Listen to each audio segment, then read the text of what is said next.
Uma equipa, um carro, um piloto, as marcas, carros e pessoas que marcaram a história da Fórmula 1.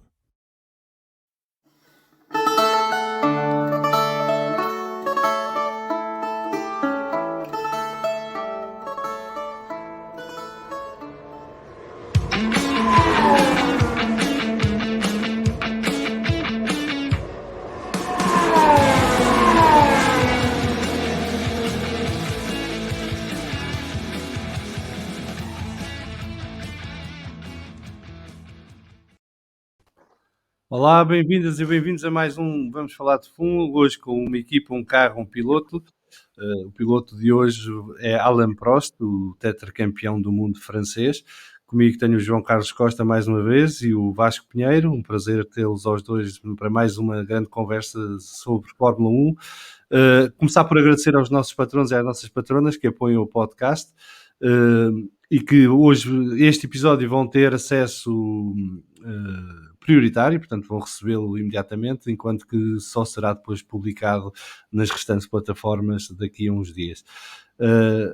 Queria começar este episódio com uma pergunta que fica para quem nos vê e ouve, que é: qual foram os dois companheiros de equipa que bateram Alain Prost? Só houve dois durante a sua carreira que conseguiram a proeza de bater Alain Prost na mesma equipa, no mesmo carro, e nós vamos responder lá mais para a frente, mas fica já na vossa cabeça esta pergunta para irem pensando e vamos ver se estão corretos ou não.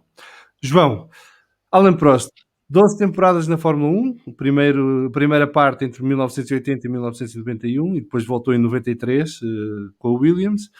199 corridas em 202 grandes prémios, portanto ele participou em 202 grandes prémios, mas só fez 199 corridas, e tem números impressionantes. Eu acho que estatisticamente, se não é o melhor piloto da história, está perto disso, porque ele nestas 199 corridas conseguiu 51 vitórias, 106 pódios, foi 4 vezes campeão, 4 vezes vice-campeão do mundo,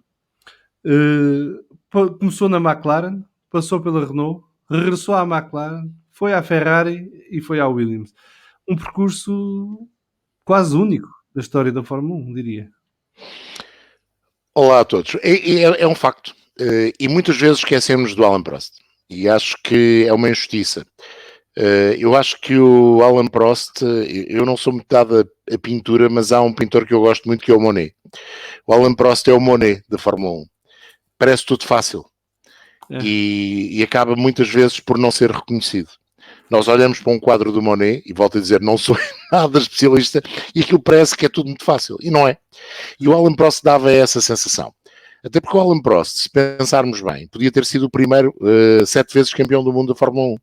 Porque o título de 82, se aquele Renault não partisse 1000 bocados do motor e outras peças constantemente, teria sido dele, sobretudo depois do acidente mortal do Villeneuve, do Gilles, e do acidente não mortal, mas incapacitador, para continuar na temporada do Didier Pironi. O título de 82 deveria ter sido do Alain Prost. O de 83 devia ter sido do Alain Prost. Porque o Brabham BMW era assim meio para o ilegal nos últimos 4 grandes prémios devido à gasolina especial. Não haja muitas dúvidas, sobretudo em KLM e no último grande prémio. E depois, ele devia ter sido campeão em 1984. Porque se nós pensarmos bem, das 5 vitórias do Lauda, 4 acontecem depois do Prost ter problemas com o carro. E portanto o título também devia ter sido dele. Podíamos hoje estar aqui a falar de um 7 vezes campeão do mundo e afinal só tem 4 títulos mundiais, mas tem um score incrível, uma média de 4 pontos por grande prémio, pontos marcados nos pontos à antiga, exatamente. Pontos marcados nos 2 primeiros grandes prémios. O terceiro, por acaso, foi um dos grandes prémios onde ele não participou, em KLM, porque nos treinos partiu o pulso. E, portanto, foi um dos tais 2 em que ele acabou por não correr. No Grande Prémio fez só os treinos. Agora, porquê é que Alain Prost está menos na história do que aquilo que merece? Por variadíssimas razões. E acho que a principal razão tem a ver com a sua personalidade. Era polémico, continua a ser, muitas vezes, ainda que hoje esteja mais discreto. Acho que o descalabro da sua equipa na Fórmula 1 o ajudou a ser menos polémico e ajudou a perceber que precisava de ter alguma contenção até para conseguir acabar de pagar as dívidas e, portanto, conseguir ter uma atividade profissional, primeiro como piloto no Troféu Androso, na neve, depois como conselheiro, vamos chamar assim, da Renault e agora também da Alpine e de outras marcas. E também embaixador de outras marcas que não têm exatamente a ver com construtor automóvel. Acho que ele muitas vezes não foi capaz de cativar a imprensa. E teve outro problema, que foi ser o maior adversário de Alain Prost, de Ayrton Senna. Alain Prost foi o maior adversário do Ayrton Senna. E em alguns mercados, Portugal incluído, isso custou-lhe muito. Não só em Portugal, na grande maioria dos mercados, o facto de ele ter sido verdadeiramente o único piloto capaz de dar luta durante algum tempo ao Ayrton Senna, acabou também por não lhe granjear muita simpatia. E não falo só no incidente Suzuka. Vocês sabem que eu durante muitos anos considerei que o Alain Prost não era culpado do incidente Suzuka. Então, há umas semanas vi uma fotografia que nunca tinha visto, penso eu que captada de um helicóptero, penso que são imagens, é um frame de um vídeo em que se vê o Alain Prost a virar. E se ele tem virado e não está lá ninguém, ele fazia a curva por cima da escapatória antes da chicane final. E foi a primeira vez que eu percebi que o Senna tinha razão. Eu percebi logo na altura. Eu na altura não fiquei nada com essa ideia, achei que a culpa não era do Prost, tinha sido o Senna com sede mais a ir ao pote, e hoje em dia, não há muito tempo, mudei de opinião. Mas toda eu essa... na altura, mas só para dizer, eu na altura fiquei logo com essa impressão, porque há uma imagem de frente com os dois a chegar à chicane, em que se vê que o Prost não faz a trajetória normal, ele vira completamente para cima do Senna. E eu mas já nessa imagem... podemos dizer que é uma atitude defensiva, que ele vai à procura de defender o lugar. Naquela altura não havia a regra Verstappen, não é? Aquela coisa de deixar o carro e não sei o que, não havia. Isso não havia. Depois inventaram. Mas eu fiquei sempre com a ideia que se a culpa não era do Senna, era 50-50. E hoje tenho, e como eu digo, não foi há muitas semanas, fiquei com a ideia que de facto a culpa foi do Alain Prost. Agora, isso não impede que nós... tínhamos de olhar para o Alain Prost como um dos grandes pilotos da história do automobilismo. E não tem a ver com as vitórias, os pontos, os títulos. Não. Tem a ver com a forma como ele se sentava dentro do carro e tirava partido do carro. E acho que a alcunha do professor é das coisas menos inteligentes de lhe chamar. Porque ele, de facto, não era um professor. Ele era um executor. Eu acho que o Alain Prost era o operário da Fórmula 1. Ele sentava-se no carro e tirava partido do carro desde que o Alain Prost era o piloto da linha de montagem. Dizia o João Ramirez, e bem, que o Senna, nos anos da McLaren, guiava o carro mesmo que ele não estivesse a 100%. Ele era capaz de dar a volta por cima. O Alain Prost não era. Mas se o carro estivesse a 100% em termos de afinação, ou seja, se estivesse na linha de montagem e fosse apenas e só preciso colocar uma peça que é sentar o indivíduo lá e esse indivíduo dar a volta ao volante, ele era imbatível. E eu, depois de muitos anos de ter ouvido essa declaração do João Ramirez, continuo a achar exatamente o mesmo. Ele não era o professor, era o operário da linha de montagem. E o melhor operário que a linha de montagem podia ter. Com o carro perfeito, era imbatível. Eu acho que lhe chamava o professor no sentido que ele conseguia... Porque, por exemplo, uma das características do Alain Prost era a gestão das componentes do carro, né? Numa altura em que a fiabilidade era tudo. E ele conseguia esticar a duração da vida do motor, dos travões, dos pneus, conseguia gerir a corrida de maneira a usar esses elementos nos momentos certos. E era no sentido que dava lições aos outros de como usar os carros para ganhar. Mas sabes que eu também aí não concordo muito, porque acho que ele nos primeiros anos, sobretudo nos anos Renault, não fazia isso de todo. Porque a tendência que nós temos é compará-lo com o René Arnoux. O René Arnoux era o René Arnoux, o René Arnoux só conhecia uma mudança, que era a última, e pensava uma vez a cada 50 voltas, nas outras 49 não pensava. Não é? Estou a exagerar, como é óbvio. Mas o Prost também forçava muito os Renaults de 81, de 82, de 83. E se nós nos lembrarmos bem, há outras razões por trás disso, mas há uma razão muito grande para a saída dele da Renault. Foi uma campanha na imprensa francesa que considerava que o Alain Prost exigia mais do Renault e que o Renault, o RS10, o 20, o 30 e o 40 cediam porque o Alain Prost atacava em demasia. E com isso não sabia poupar a mecânica. A alcunha de professor vem depois, chega nos tempos da McLaren, não no primeiro ano, não no segundo ano, e ele fica com a alcunha do professor, sobretudo quando começou a haver a questão do consumo, da gestão do consumo, da gestão do material, mas sobretudo a gestão do consumo. Ele era exemplar nisso, lá está, porque era o operário da linha de montagem perfeito. Se lhe diziam que ele tinha de montar uma peça de 30 em 30 segundos, o Alain Prost montava uma peça de 30 em 30 segundos. E sempre igual. E sempre igual. Esse é o lado do Alain Prost. Sim, e há outra coisa que, mas isso eu lembro-me de 2 ou 3 corridas. Eu estou a dizer isto, lembro-me agora, porque eu na altura, então, da maneira como vi o Senna como um ídolo, para mim o Prost era sempre o pior do mundo, não é? E agora só mais recentemente é que consegui...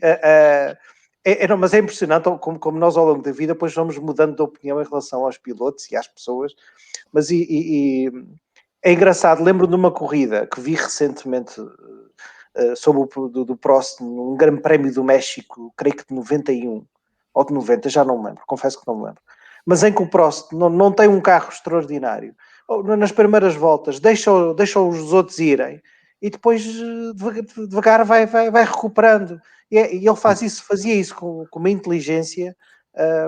É como também a vitória dele em 93. Toda a gente diz, mas com aquele carro era impossível não ganhar. Sim, mas só a partir de metade do campeonato é que ele conseguiu... Exatamente, mas não é só isso. Ele teve um ano parado, e quer dizer, e apesar de tudo, ele teve um objetivo muito claro, que é, ele não precisava ganhar as corridas todas, ele precisava de ganhar o campeonato, e para o fazer, foi muito Sim, mas cínico. é preciso não esquecer que o Williams 93 era o carro quase automático, e por isso também havia... se desvalorizou muito o papel dos pilotos naquele ano. O carro mexia, o carro fazia tudo sozinho. Mas estás a ver, voltamos outra vez à mesma situação, já estamos a falar de 80 e tal para cima. Sim. E ele ganhou essa alcunha, vamos chamar assim, positiva, como é óbvio, já numa fase muito terminal da carreira, porque ao princípio ele não era nada disso. Pois.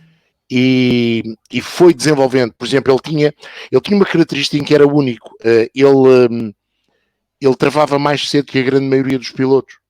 Era uma característica dele. Usava muito o apex da curva. Era muito certinho. Lá está outra vez o operário da linha de montagem. Era muito certinho.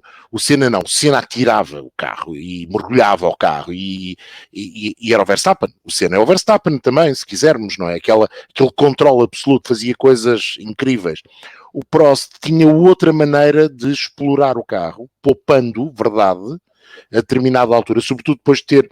Eu acho que os anos Renault do Alain Prost fizeram muito bem nesse aspecto. Ele percebeu que o estilo agressivo que trazia da Fórmula 3 e que lhe valeu muitos problemas no primeiro ano na McLaren, pese embora a McLaren naquele ano de 1980 já estar pelas ruas da amargura, não é? Ainda não era Project 4, ainda era Teddy Mayer, e já estava, se não fosse o dinheiro da Marlboro, já não havia McLaren. Mas o Prost passou ali por muitas dificuldades nesse primeiro ano. E acabou por ser, de facto, menos, como é que eu hei de dizer? Acabou por convencer menos do que toda a gente estava à espera, depois de ter dominado as fórmulas de promoção em França e também a Fórmula 3 internacional, e ter ganho no Mónaco e ter passeado. Na altura o Renault era o melhor, o Martini Renault era o melhor carro de Fórmula 3 e isso ajudou bastante. Mas ele passeou classe. Eu não sei porque que o Prost se tornou assim. Não sei se teve a ver. O Prost teve, apesar de ter feito alguns anos de karting, não fez tantos anos de karting assim. O Prost chegou aos automóveis, neste caso ao karting, aos 14 anos. Naquela altura podemos dizer que era normal. Não era tão normal assim. quem passava pelo karting começava mesmo assim mais cedo. E o Prost já começou muito tardiamente. E se calhar isso teve influência nessa fase inicial, na forma como ele abordava as corridas. E percebeu, na minha opinião, sobretudo nos anos Renault, que era preciso ter outra atitude. E apreendeu isso e usou isso, por exemplo, muito bem, acho eu, nos anos da McLaren. No confronto direto com o Senna. Porque em condições normais, se calhar o Senna devia ter ganho os títulos todos. E ele conseguiu-lhe roubar um. E o Prost claramente era perito no jogo mental, não é? Ele moía o juiz ali ao Senna de uma maneira e isso é uma característica dele que também acho que não é valorizada o suficiente, porque essa personalidade que o Prost tem acaba por ser também um traço dos grandes pilotos, não é? Porque o influenciar a equipa, apesar de saber que a McLaren, então sobretudo a Honda, que apoiava totalmente o Senna, é obra, não é? Acaba por ser obra.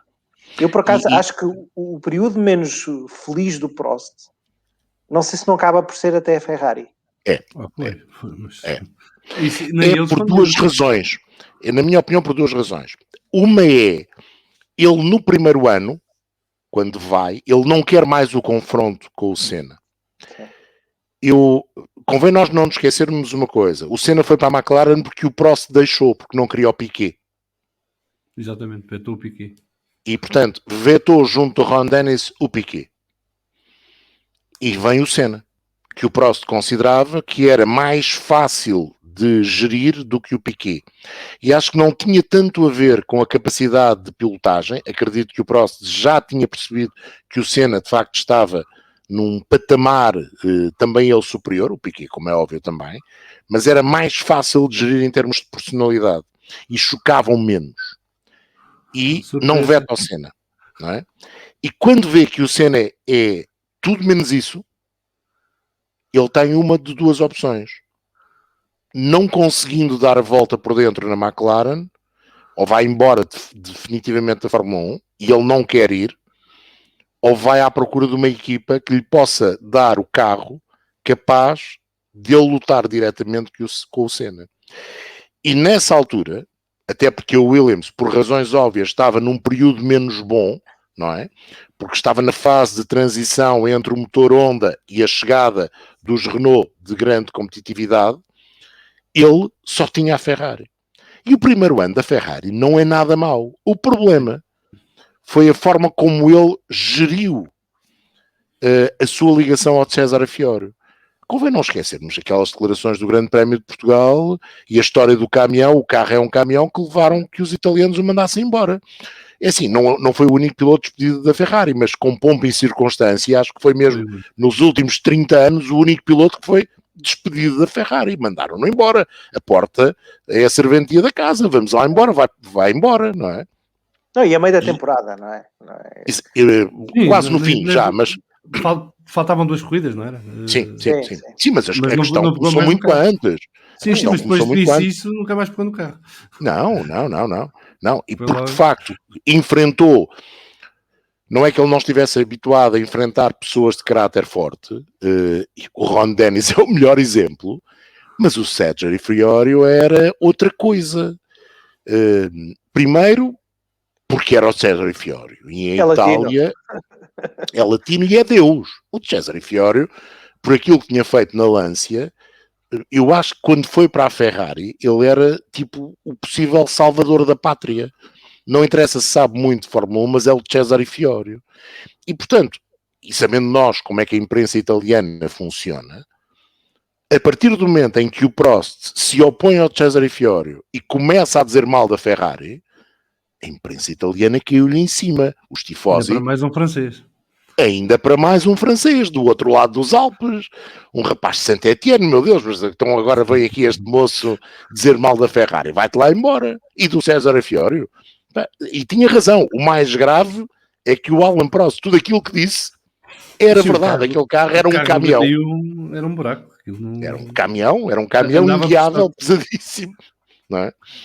O Mansell esse ano também passou das boas, porque Sim.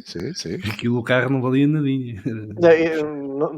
Dos episódios que melhor, e isso lembro-me da altura em que aconteceu. Na volta de lançamento de um Grande Prémio de San Marino também, que ele faz acaba a corrida na volta de lançamento. Faz Sim, peão que estava a...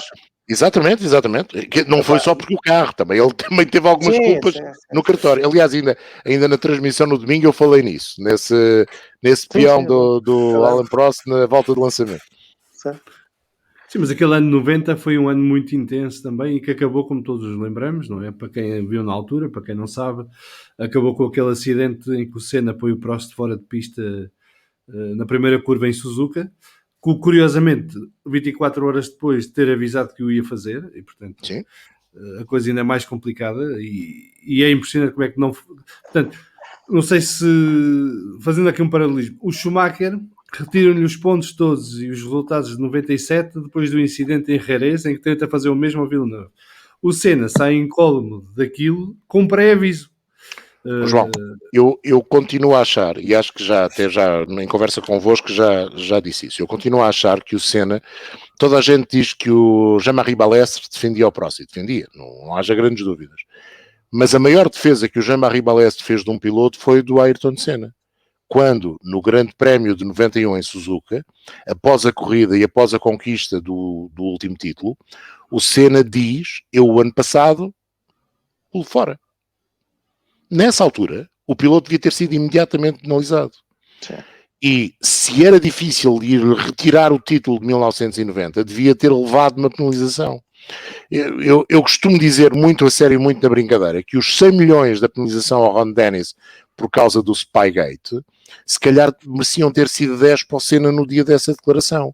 E foi o Jean-Marie Balestre que não o quis, porque dentro do paddock da Fórmula 1, muita gente, inclusivamente o Ron Dennis, e é o Joe Ramirez que conta, portanto não é ninguém que seja outsider, não é? É insider dentro da McLaren, que o próprio Ron Dennis não acreditava que ele estava a dizer aquilo, porque suspeitou que o título ia embora. E que se calhar o de 1990 também ia embora, por razões óbvias, não é? Porque pensou, o Jean-Marie Balestre vai tramá-lo. Verdade que nessa altura o Jean-Marie Balestre já tinha cedido a pasta ao Max Mosley. E portanto, seria como... E estava atado, tinha as mãos atadas por 89. Claro que sim. E o Max não queria começar com o pé, ao contrário, a sua vigência como responsável da parte desportiva do desporto motorizado. Nessa altura, o Max era presidente da FISA e o Jean-Marie Balestre ainda era presidente da Federação Internacional do Automóvel. O Max só foi depois presidente dos dois organismos que acabaram até por se fundir num só. Nessa altura, o Max tinha sido nomeado presidente da FISA. E não quis meter... ali o pé em seara alheia, verdadeiramente, não é? Pronto. E se calhar o Ayrton ganhou, saiu por cima, não ganhou, saiu por cima por isso mesmo. Mas essa também fica por penalizar, é uma daquelas que fica por penalizar. Por exemplo, o comentário do Bernie Ecclestone quando o Alan Prost se vai embora da Fórmula 1, convém não esquecermos que o Alan Prost tinha 2 anos de contrato com o Williams, 93 e 94, quando descobre que o Williams tinha contratado o Senna, vai embora. Aliás, deu a facadinha ao João, não foi?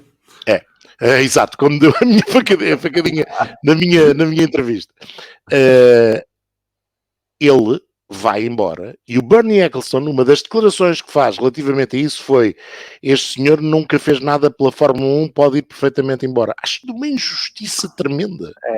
De uma injustiça que não tem razão de ser. E não estou aqui a defender o Alan Prost, porque de facto há muitas coisas menos boas. O Bernie diz isso para proteger o negócio, não é propriamente porque acho que é mesmo verdade, não é? Claro, ele diz isso porque já estava a afiar a faca que ia ter outra vez Prost e Senna na mesma equipa. Portanto, ele já estava mesmo a afiar a faca. E perdeu a oportunidade. Não é? E perdeu a oportunidade daquilo fazer um boom outra vez, como fez nos anos 88, 89.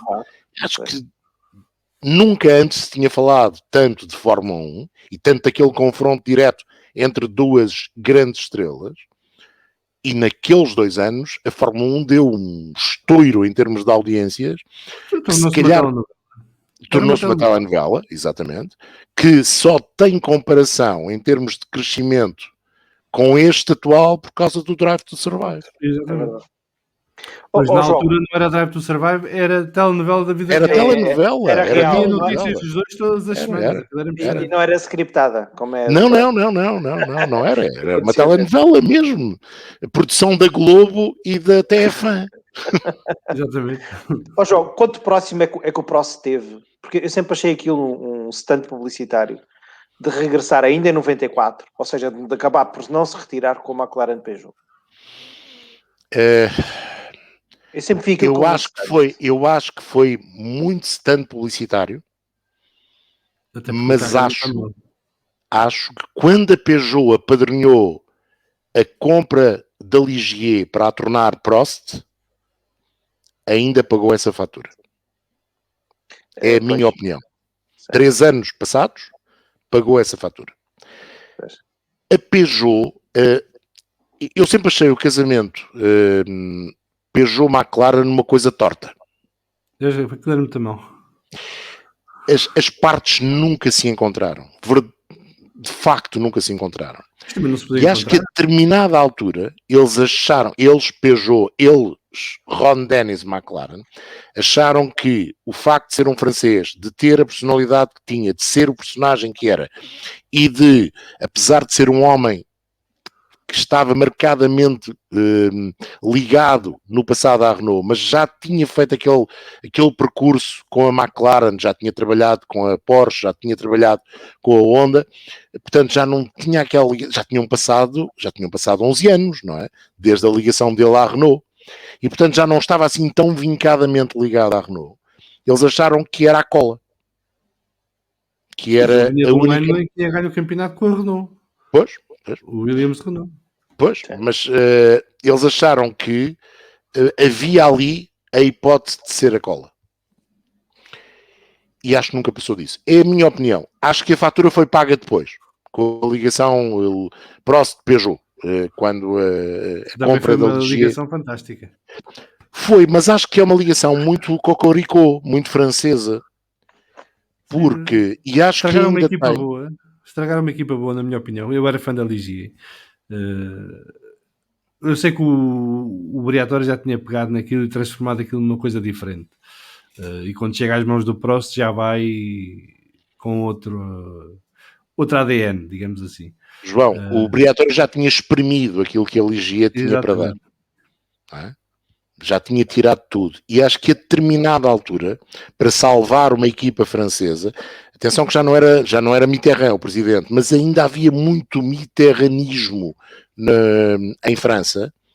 A sede da equipa era em Magny-Cours, via aquela ligação do Mitterrand à zona onde está o circuito de Magny-Cours, e tudo isso acho que ainda jogou a favor. E depois é a Peugeot, portanto aquilo era o cocoricó, lá vai a equipa francesa outra vez, vamos embora. Mas pelas próprias palavras do Prost, que foi o facto de ser francesa, é que ditou que aquilo morresse mais depressa. Pois. Que é um dado altura, mas quando surgiu exatamente para trazer a bandeira francesa outra vez. Para já, porque o nome Prost era o Prost, não é? Os franceses andavam há 10 anos, mesmo o Prost ainda corria na Fórmula 1, e já a França andava à procura do novo Prost, e nunca o encontrou até hoje, que é o mais grave, não é? Ainda hoje andamos à procura do novo Prost. Só agora é que o Gasly conseguiu ganhar uma corrida, não é? Pronto, não é? O Panis foi o novo Prost e não foi, não é? Foi que o Prost ganhou, não foi? Foi com o Mónaco. Não, ainda era Ligier. Ainda era Ligier.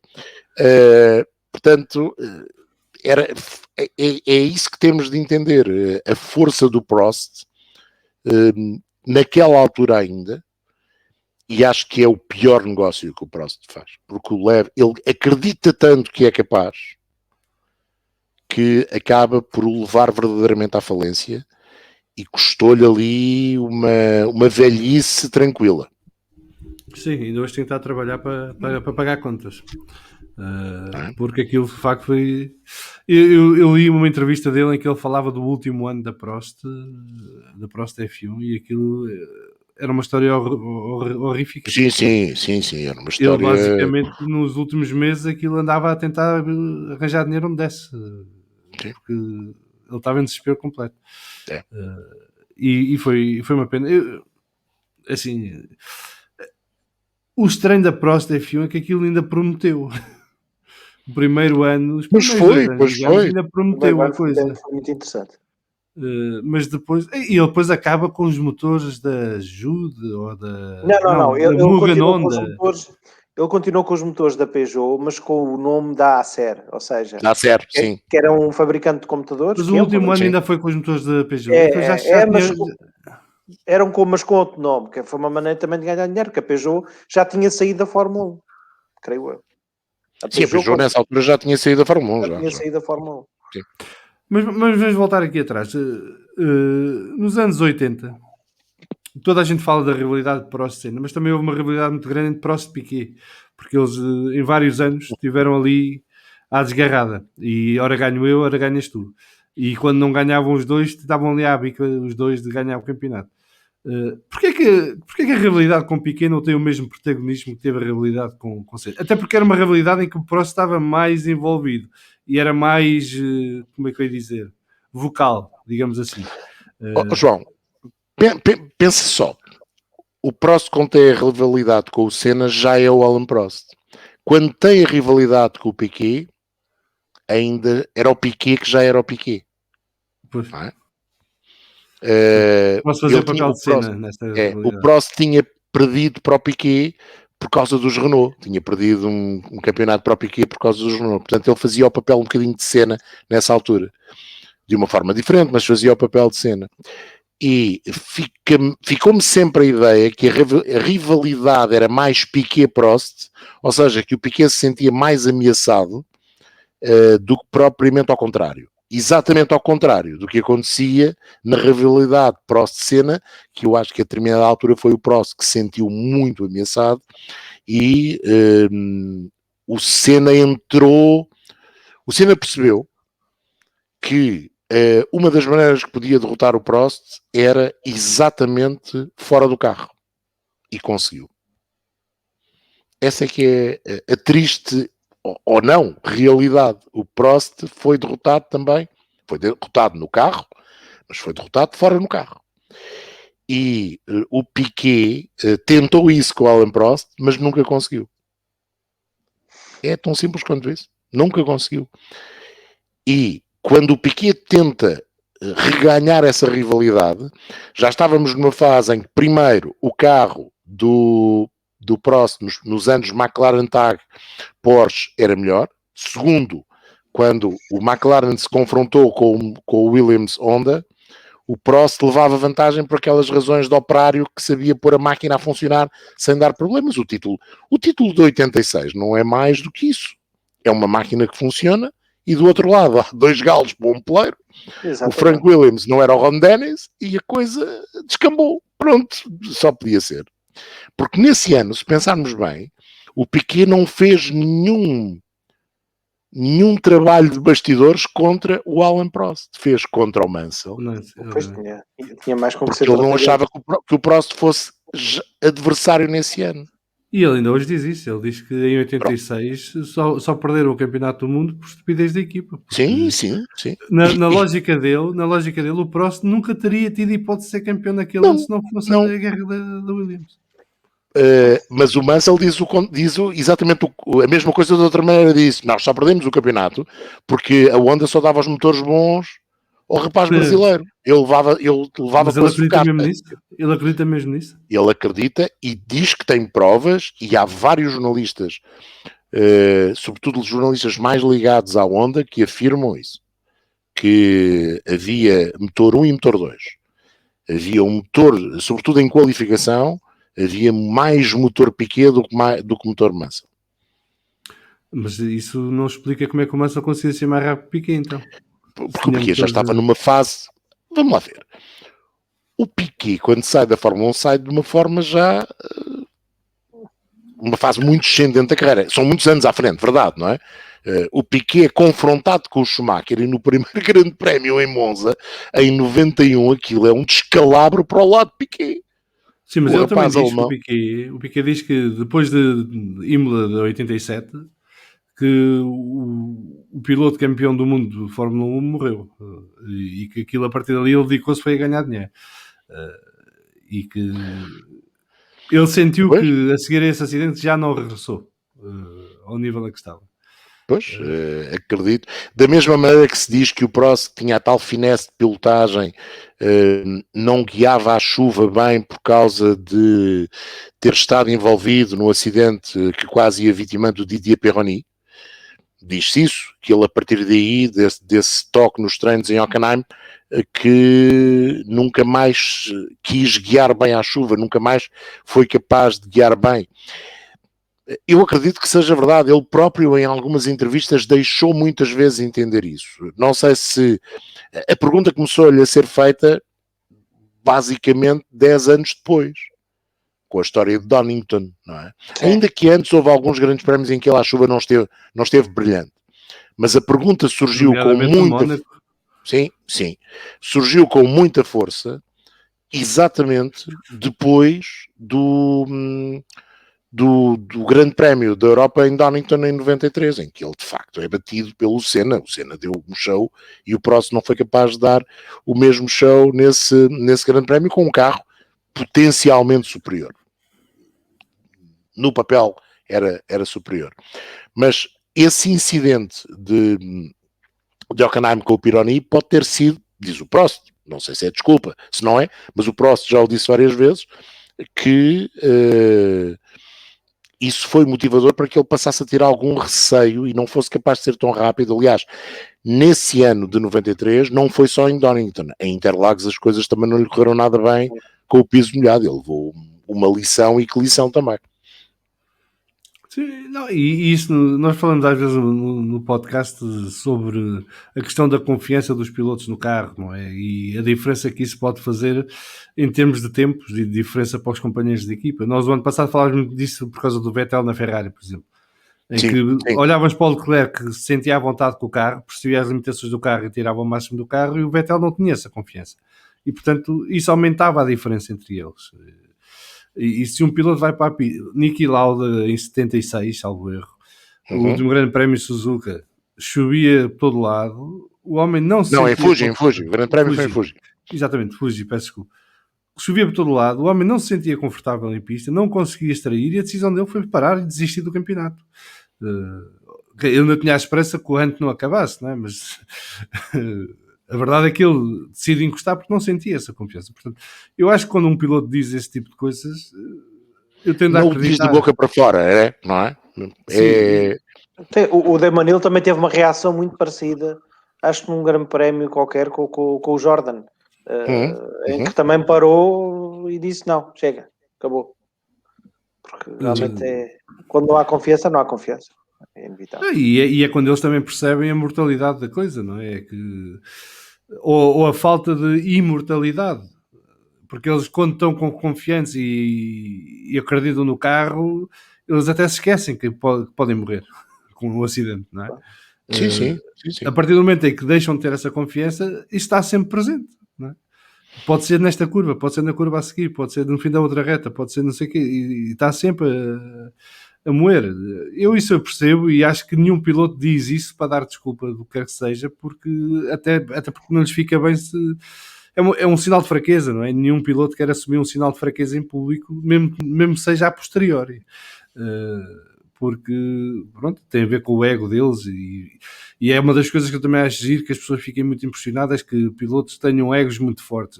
Se não tivessem, não andavam lá, quer dizer. É verdade. O pior piloto da Fórmula 1 tem que ter um ego muito forte para estar ali, ainda para mais tem que ter um estômago muito grande, porque é o pior de interpares, não é? Portanto, para além de estar sempre a levar uma sova a todas as corridas, a verdade é que anda ali porque acredita que aquilo é temporário e vai melhorar e vai conseguir, vai ser mais rápido, e é o carro, e é o pneu, e é não sei o quê. Aquilo são personalidades muito diferentes e eles prestam-se a fazer coisas durante 10, 20, 30 anos da vida deles que nós não durávamos um fim de semana, porque não temos esse espírito. Não, é um ambiente extremamente rigoroso, extremamente competitivo, E o Prost era bem um exemplo. Os grandes campeões são sempre um exemplo disso mesmo, dessa capacidade, primeiro de superação, para além dos dotes de pilotagem, que são óbvios, mas também de um certo arrivismo até. Convém nós não esquecermos. No ano de 82 nós falamos sempre do incidente do Gilles Villeneuve e do Didier Pironi no Grande Prémio Imola, quando aquele acordo de cavalheiros entre os dois foi posto em causa. O Villeneuve dizia uma coisa, o Pironi dizia outra, infelizmente já não temos nenhum nem outro agora, passado estes anos todos, para nos contar a história sem ser no calor do momento. E o Villeneuve acabou por não ter mesmo grande tempo para contar a história, o Pironi teve mais algum. Mas nesse ano de 82, o Prost tem exatamente a mesma atitude que o René Arnoux no Grande Prémio de França, em que era suposto o Arnoux ganhar, e o Prost não aceitou as ordens de equipa. Isso fez com que o Arnoux desaparecesse completamente. Ainda que tenha ganho o Grande Prémio de Monza, o Grande Prémio de Itália, então já com o piloto Ferrari, ele tinha assinado pela Ferrari, era um Renault, mas era um piloto Ferrari. Ele desapareceu um bocadinho, o Arnoux, aquilo bateu-lhe muito forte. O Prost consolidou a sua posição como líder da Renault nesse dia. É engraçado. Convém nós não nos esquecermos de uma coisa. A Renault e a Elf, o Prost entra pela escola de pilotagem Elf, da Winfield, não é? E ganha. E depois é apoiado pela Elf, de tal maneira, o Prost foi companheiro de equipa do Mário Silva. Vocês sabem disso? Não fazia ideia. Não. Na corrida de Fórmula 2 de 1977 no Estoril, o carro da Causen tem dois pilotos. Um é o Mário Silva e o outro é o Alain Prost. Eu não fazia ideia. Porque tinha já as cores da Elf. Mas não é a Renault que lhe dá a primeira oportunidade da Fórmula 1. É a McLaren. É a Marlboro. Sim. E é engraçado, o Prost já nessa altura se percebia que era um bocadinho diferente. Vocês sabem que ele recusou participar no último Grande Prémio de 1979. Ele podia ter guiado um terceiro McLaren nesse Grande Prémio e recusou, porque dizia que não estava nem preparado. A prova, salvo erro, era em Watkins Glen. Não tenho a certeza, mas acho que era em Watkins Glen. E não conhecia a pista, não conhecia o carro. E não havia hipótese de ele andar no carro. E ele recusou, liminarmente. Mas isso é uma imagem de marca do Alain Prost. O Alain Prost não corre riscos necessários. Não é? Por exemplo, e esse era o grande contraste entre Senna e Prost. O Senna ia ao limite e tentava sempre, fossem quais fossem as circunstâncias, tentava sempre ganhar e não sei o quê. O Prost não. O Prost percebia onde é que era o limite e sabia que não queria lá chegar. E, portanto, se não conseguisse encontrar maneira de ganhar sem ter que ir ao limite, preferia não ganhar. Ou preferia não correr. Portanto, era uma maneira muito diferente. Ele era muito mais cínico, digamos assim, na forma como olhava para as corridas. Não tinha aquela paixão pura e dura de um Senna, de um Mansell, de um Piquet, que a partir do momento então, do carro siga para a frente e vamos embora. Não, ele era calculista e aquilo ou fazia sentido para ele ou então não valia a pena. João, lá voltamos àquela história do operário. O Frank Williams dizia naquele ano de 1993 que o Alain Prost nós não conseguimos perceber quando ele estava numa volta de qualificação. Visualmente não era possível perceber. Porque enquanto o Senna, o Mansell davam tudo e o carro mexia e aqueles carros mexiam um bocadinho mais do que mexem hoje e as câmaras sobretudo não tinham a estabilidade, as on-board sobretudo, que têm hoje, e nós tínhamos uma sensação de velocidade e da forma como o carro trabalhava completamente diferente do que temos hoje. E os carros eram mais pequenos também. E os carros eram mais pequenos, eram mais ágeis até, e isso também se calhar ajudava. Mas o Frank Williams dizia que o Alain Prost ele não conseguia perceber quando é que o Alain Prost visualmente percebia no cronómetro, e naquela altura não havia os microsetores, não havia nada disso, não havia um cronómetro, e o cronómetro trabalhava, na altura já acho que já era em milésimas de segundo, se não era em centésimas. Mas era a Olivetti, não era? Era a Olivetti, exatamente, a grande Olivetti. E o Frank dizia isso, que não se via o Alain Prost a andar rápido. Lá está, mais uma vez, aquela coisa, muito mais do professor, do operário, do executor da linha de montagem, o operário perfeito. E eu acho que o Lauda, por exemplo, era muito mais professor do que o Alain Prost, na sua forma de estar na pista.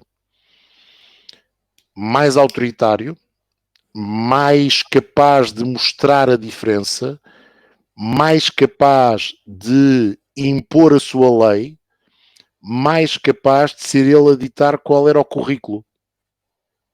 O Prost, na minha opinião, só era professor de operários. De facto, isto aqui não estou a minimizar de maneira nenhuma o trabalho do Alain Prost e aquilo que o Alain Prost conquistou. Ele era um piloto de exceção e sempre foi um piloto de exceção. Como eu disse de início, teve o azar, na grande maioria dos mercados da Fórmula 1, no final dos anos 80, princípio dos anos 90, de se confrontar com o menino bonito da altura, e se calhar com o melhor piloto. Não vamos aqui... Eu tenho sempre alguma tendência para não conseguir encontrar essa coisa do melhor piloto.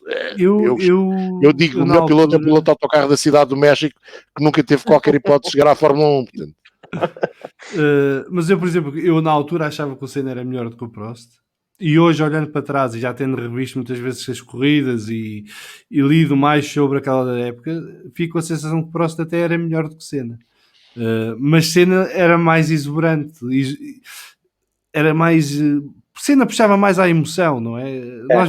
Eu lembro-me, eu não sei se vocês se lembram, mas eu vi a qualificação às sextas e aos sábados no Maravilhas, que é um café em Aveiro, porque os meus pais tinham um quiosque e eu à sexta tinha aulas, obviamente, e portanto à hora do almoço ia ver a qualificação quando era na Europa, ao café, e ao sábado tinha que estar no quiosque dos meus pais para não poder ficar sozinho em casa, e ia para o café ver a qualificação. O café enchia à hora da qualificação para ver o Senna a fazer a volta dele. Sim, sim. Era uma coisa impressionante. Era como se fosse o jogo da Seleção Nacional no Campeonato do Mundo de Futebol. Parava tudo para ir ver o Senna fazer a sua volta de qualificação. E eu acho que nunca mais vivi isso em termos de Fórmula 1 depois do Senna desaparecer. Porque, mas é o que tens agora. Tu já pensaste que agora... Mas agora é porque é a Fórmula 1, é a qualificação da Fórmula 1, não é porque não, mas espera, não. Eu acho que temos outra vez... O Verstappen cresceu e o Hamilton está ainda mais astuto. E voltámos a ter aquilo que tínhamos nessa altura, que eram dois talentos brutais, intensamente competitivos. Ninguém é mais competitivo que o Verstappen e o Hamilton na Fórmula 1. Pode haver igual, mas mais não há do que aqueles dois. Muito inteligentes. Eu acho que o Verstappen está cada vez mais inteligente. Está mais maduro, sim. E, para além disso, está também ele politicamente astuto. O Hamilton é politicamente fantástico. Sim, aquilo é tudo feito. E o Verstappen está a ganhar esse estatuto. E o Verstappen percebeu que não basta ser o enfant terrible para ser campeão do mundo de Fórmula 1.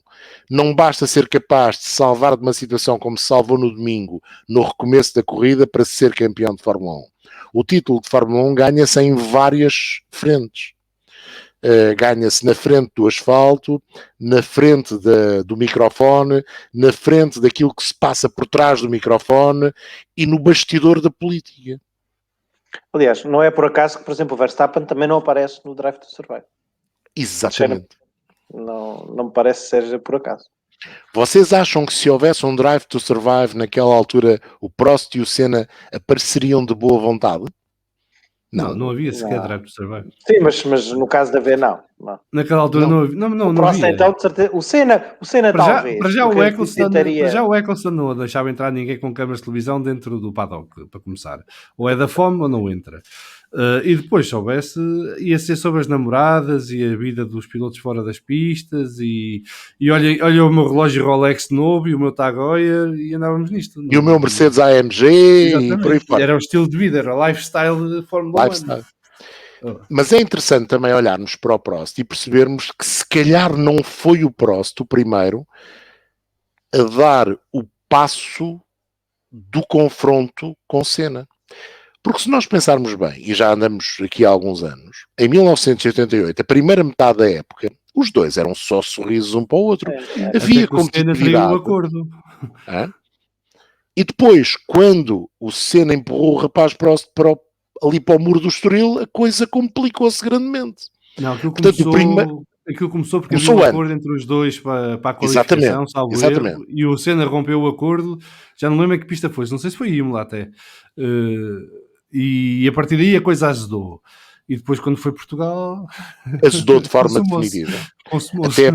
Até porque naquela altura eles já sabiam, quer dizer, sabiam desde o segundo grande prémio do ano que não havia carro capaz de os ir buscar, era aquele carro, não é? Era o melhor carro, e se calhar até hoje foi o carro mais competitivo comparativamente aos outros desse ano da história da Fórmula 1, juntamente com o Alfa Romeo de 1950. Não é? Se calhar esse ainda foi mais. Até mais do que o W11 e o W10 e o W9, não tenho grandes dúvidas. E eles perceberam que aquilo se ia decidir entre os dois e que não havia ninguém, para além deles os dois, capaz de perturbar aquela batalha. Aquela batalha só era perturbada pelo outro e por problemas mecânicos ou incidentes na pista. Portanto, a determinada altura passou a valer tudo, até a batalha, ou se calhar muita batalha psicológica e a batalha política. E como os campos eram extremados, eu na altura ainda não fazia Fórmula 1, mas lembro-me no Grande Prémio de Portugal de 1988, a sala de imprensa dividia-se entre os franceses e os outros. Os franceses não tinham olhos para o Senna, os outros tinham. E depois havia ali uma terra de ninguém, onde havia bastantes jornalistas, verdade, mas era um bocadinho a terra de ninguém. E os italianos estavam todos zangados porque a Ferrari levava na cabeça de uma forma inqualificável, apesar de terem ganho aquele grande prémio de Monza. Portanto, não tinham... Portanto, não havia muito a fazer. Até nisso se percebia o quanto aquele confronto, e logo em 88 se percebeu isso, iria ser eletrizante, usando uma palavra agora muito na moda por causa da Fórmula E. Eu pessoalmente eu adorei esse período. Acho que não sei se era por ser miúdo na altura, mas era por isso, João, não tenhas dúvida. Eu achei o máximo aquela guerra entre os dois. Mas tu tinhas lado ou não tinhas lado? Eu era mais Senna. O meu piloto era o Piquet. Mas na guerra Senna-Prost eu era mais Senna, porque lá está, o Senna puxava-me mais à emoção, o Prost parecia-me muito distante. Parecia uma figura fria, distante, que não tinha muito que ver comigo. Olha, e não teve a ver com o facto do Senna ser extraordinariamente bem vendido, ainda que merecidamente em Portugal. Não, tinha uma vantagem óbvia que falava português, para começar. E era sempre um prazer ouvirmos um português a falar a seguir aos grandes prémios como vencedor das corridas. Mas depois, obviamente, aliás, eu lembro, eu não sei como é que era em Lisboa, mas em Aveiro, que era Aveiro, e Aveiro na altura ainda era mais pequeno que é hoje, a quantidade de merchandising da Marlboro com o nome Senna que era distribuída todos os meses na cidade era uma loucura. Só não tinha quem não queria material do Senna. Era autocolantes, era chapéus, era capas para a chuva, era casacos, não era do Senna, era da Marlboro. Marlboro Senna. Marlboro Senna. Mas não havia Marlboro Prost. Havia Marlboro Prost, mas só encontravas autocolantes, não havia o resto da parafernália. O 88 foi a primeira temporada que eu vi a série. E foi, o que me puxou aquilo foi claramente essa luta. Eu já disse qual era ao meu lado, não é? Aí não vi... Quantos anos tinhas na altura? Ora bem, tinha... Não, eu tinha... Tinha 10, 11. 14. Mas eu comecei a ver Fórmula 1, quando comecei a ver Fórmula 1 a sério, o primeiro grande prémio que me lembro é o do Mónaco de 84. Depois, a partir daí, comecei a ver com alguma regularidade. Lembro-me perfeitamente da vitória do Senna no Estoril, em 85, e lembro-me de ir vendo esses 3 anos. mas 88 foi o primeiro ano que seguia aquilo religiosamente. Era uma coisa, uma paixão. Para mim teve um lado diferente, porque eu já trabalhava nos automóveis, já tinha de ver aquilo sem paixão, ainda que tenha de dizer que era mais próximo do que Senna, e depois a determinada altura, sobretudo no período McLaren, eu achei que o Senna levava vantagem, mas continuei a gostar muito do Alain Prost e fiquei muito feliz com o título do Alain Prost com o Williams Renault. Acho que foi uma espécie de vingança para a Renault do Alain Prost, depois das desilusões dos anos de 81, 82 e 83, e de ter sido posto a andar, porque foi. Convém não esquecermos isso. E mais uma vez foi salvo pelo Marlboro. Ele entrou na Fórmula 1 pela Marlboro e entrou na McLaren pela Marlboro. Mas eu era muito próximo, mas já era adulto, era diferente. Essa vossa forma de olhar para aquela batalha, para mim, é a mesma forma que eu olhava para a batalha Stewart-Fittipaldi, onde era notório o meu campo. Não é?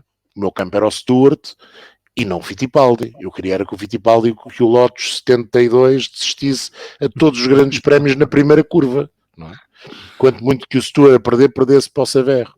E custou-me muito o ano de 1974. Eu não era particularmente fã do Jody Scheckter, era um bocadinho fã do Patrick Depailler. A minha formação, como vocês sabem, foi muito em revistas francesas, e portanto o Patrick Depailler dizia-me qualquer coisa. E achei piada que ele tivesse imposto, era um miúdo, e achei piada que houvesse um francês, continuasse a ser um francês. Mas aquilo custou muito. Com o Alain Prost, para mim, foi... Eu, quando fui ver o Grande Prémio em Itália, em 1982, só queria que o Alain Prost ganhasse. Eu era fã da Renault. O Alain Prost não era o meu ídolo, mas eu era fã da Renault. Não, mas o ídolo já lá vamos. Já lá vamos ao ídolo.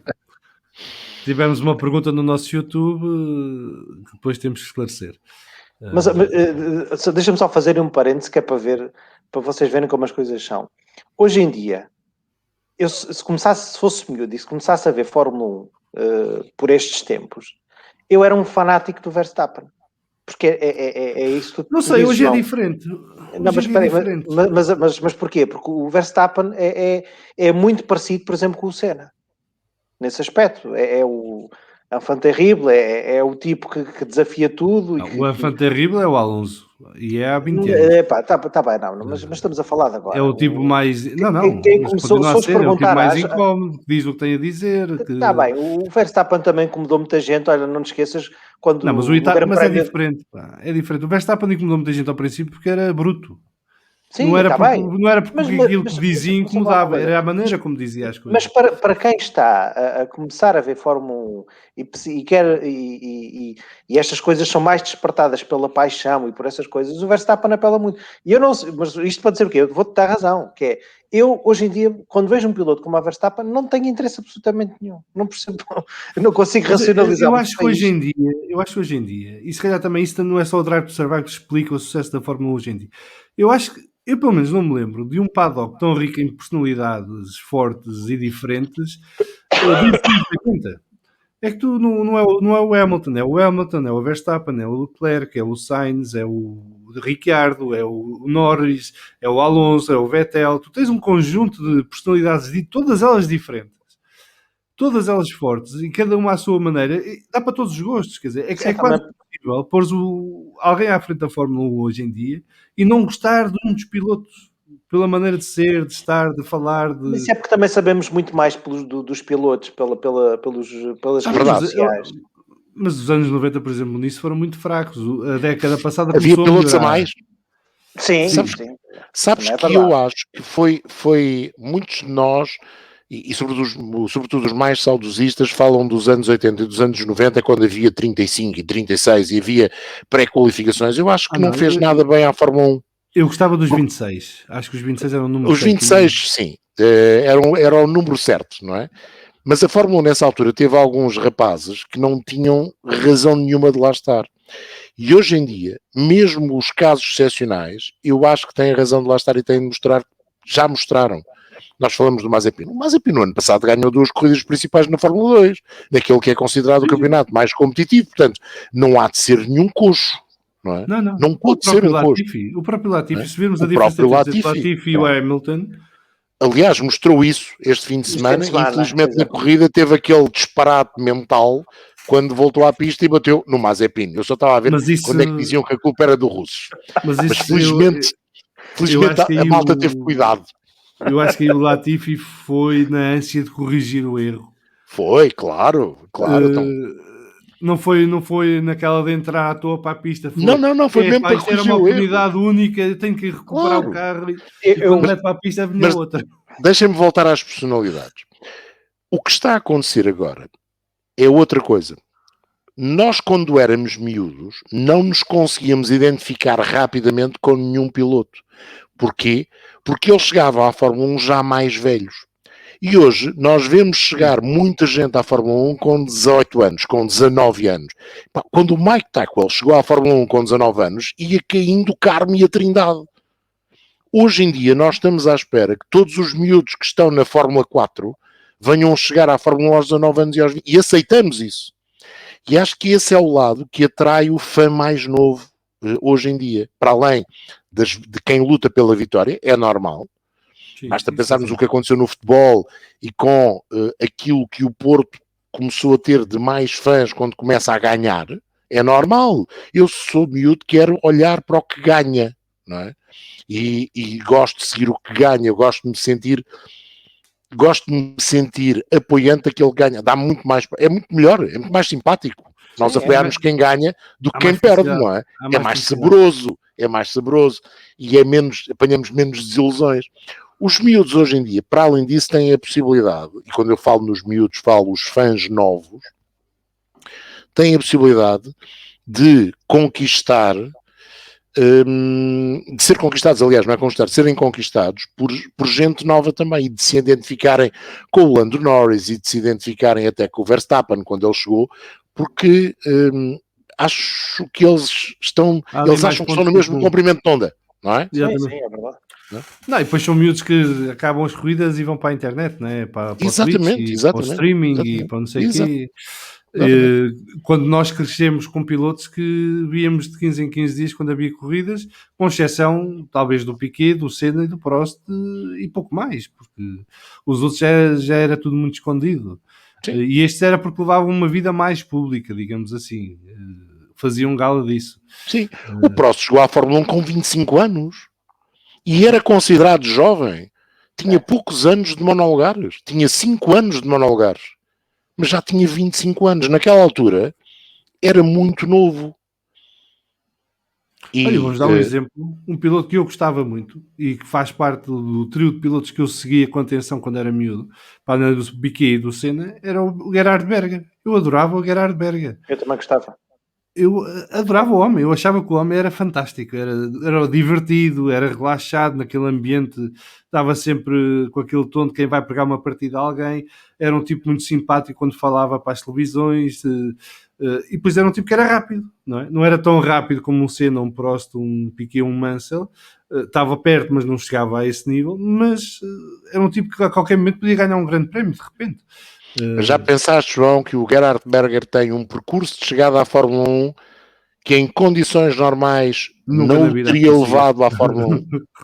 Ele começou aos 20 anos, ou 20 e poucos anos. Pronto, aí está mais um exemplo. Corridas na Áustria. Sim, começou nos turismos. Ele entra na Fórmula 1 porque a ATS precisava de um piloto germânico, a BMW tinha ali um rapaz novo que corria nas provas de turismo e até andava benzinho. Olha, e a Red Bull queria gastar dinheiro em alguém. E a Red Bull queria começar a gastar dinheiro. Não é? É um conjunto de circunstâncias. Não é? É um conjunto de circunstâncias. Não é o único. Não é o único piloto que vem dos turismos e que depois de fazer o tirocínio nos turismos acaba por entrar na Fórmula 1. Mas até o Fangio. Até o Fangio foi assim. Eram os turismos diferentes, mas eram carros de turismo.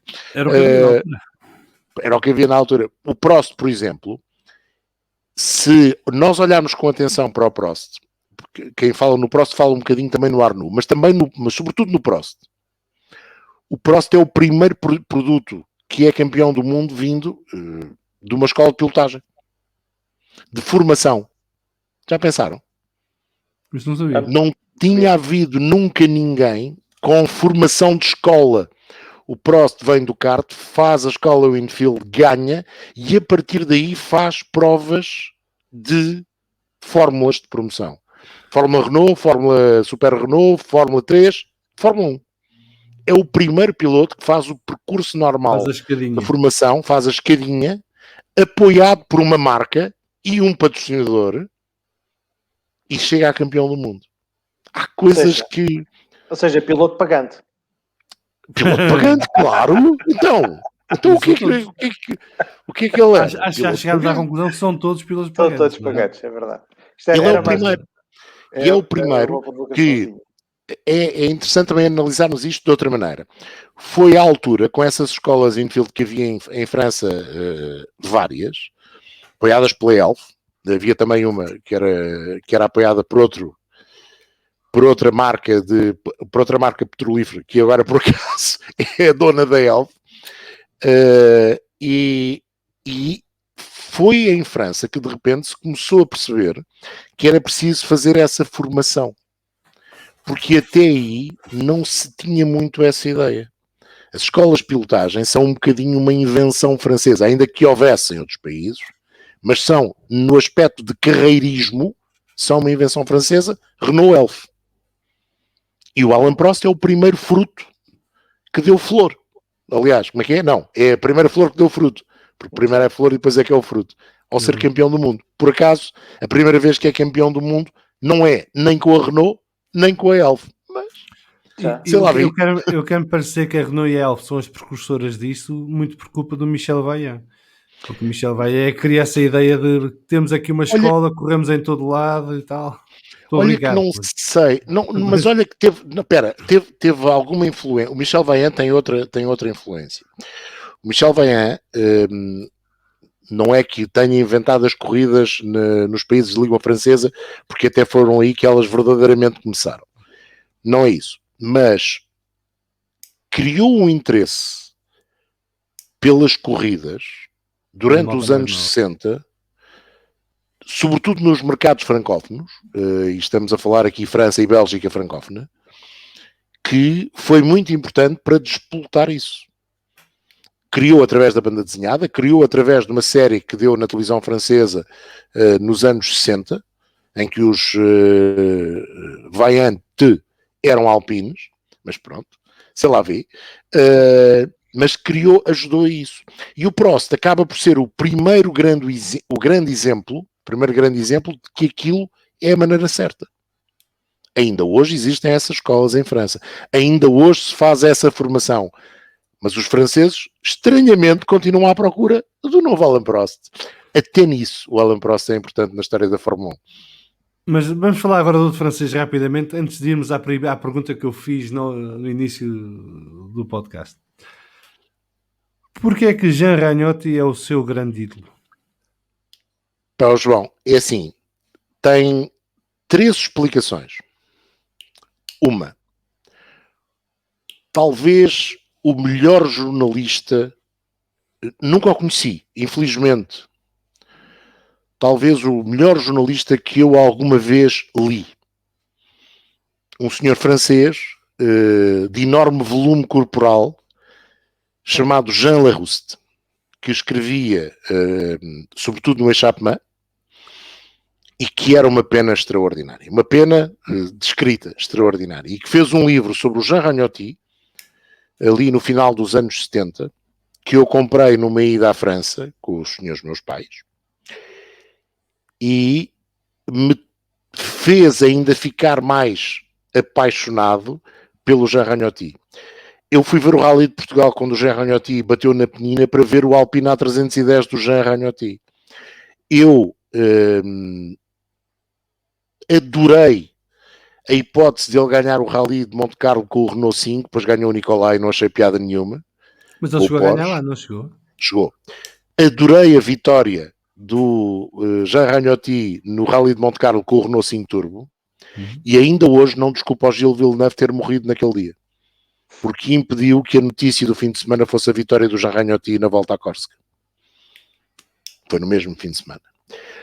Porquê que eu gosto do Jean Ragnoti? Uma parte é isso. Depois, porque a minha cultura de automóveis começou por ser muito francesa, só depois é que descobri que havia uma coisa chamada Autosport e outra coisa chamada Autosprint. E ainda hoje continuo a achar que a melhor publicação de desporto motorizado do mundo é aquela coisinha francesa chamada Auto Hebdo, que dá banhos de bola. Não é 10-0, é 31-0 ao Autosport inglês, sobretudo este. Eu estou a segui-los este ano com mais de atenção, muito por culpa do João, e estou a gostar. É muito mais completo que os outros, dão muito mais contexto. Muito mais. E sobretudo não olham para as corridas só sobre o olhar dos ingleses, que é uma coisa que a mim me preocupa muito.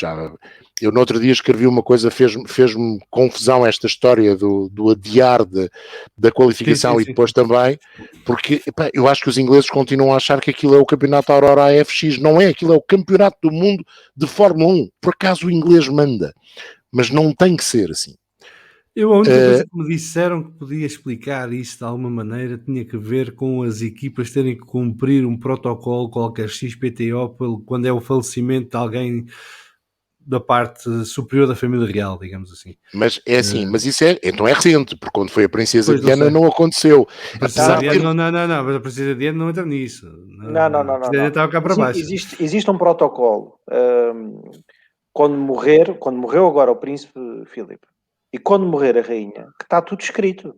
Durante X dias, não sei se vocês repararam, que era a BBC, era a Sky One, a Sky News, o tom era todo sombrio, o tom das pessoas falar era todo muito pausado, muito calmo, as notícias, não havia notícias alegres, e portanto eu acho que deve ter existido aí uma preocupação de não pôr isto à mesma hora, quer dizer, Fórmula 1...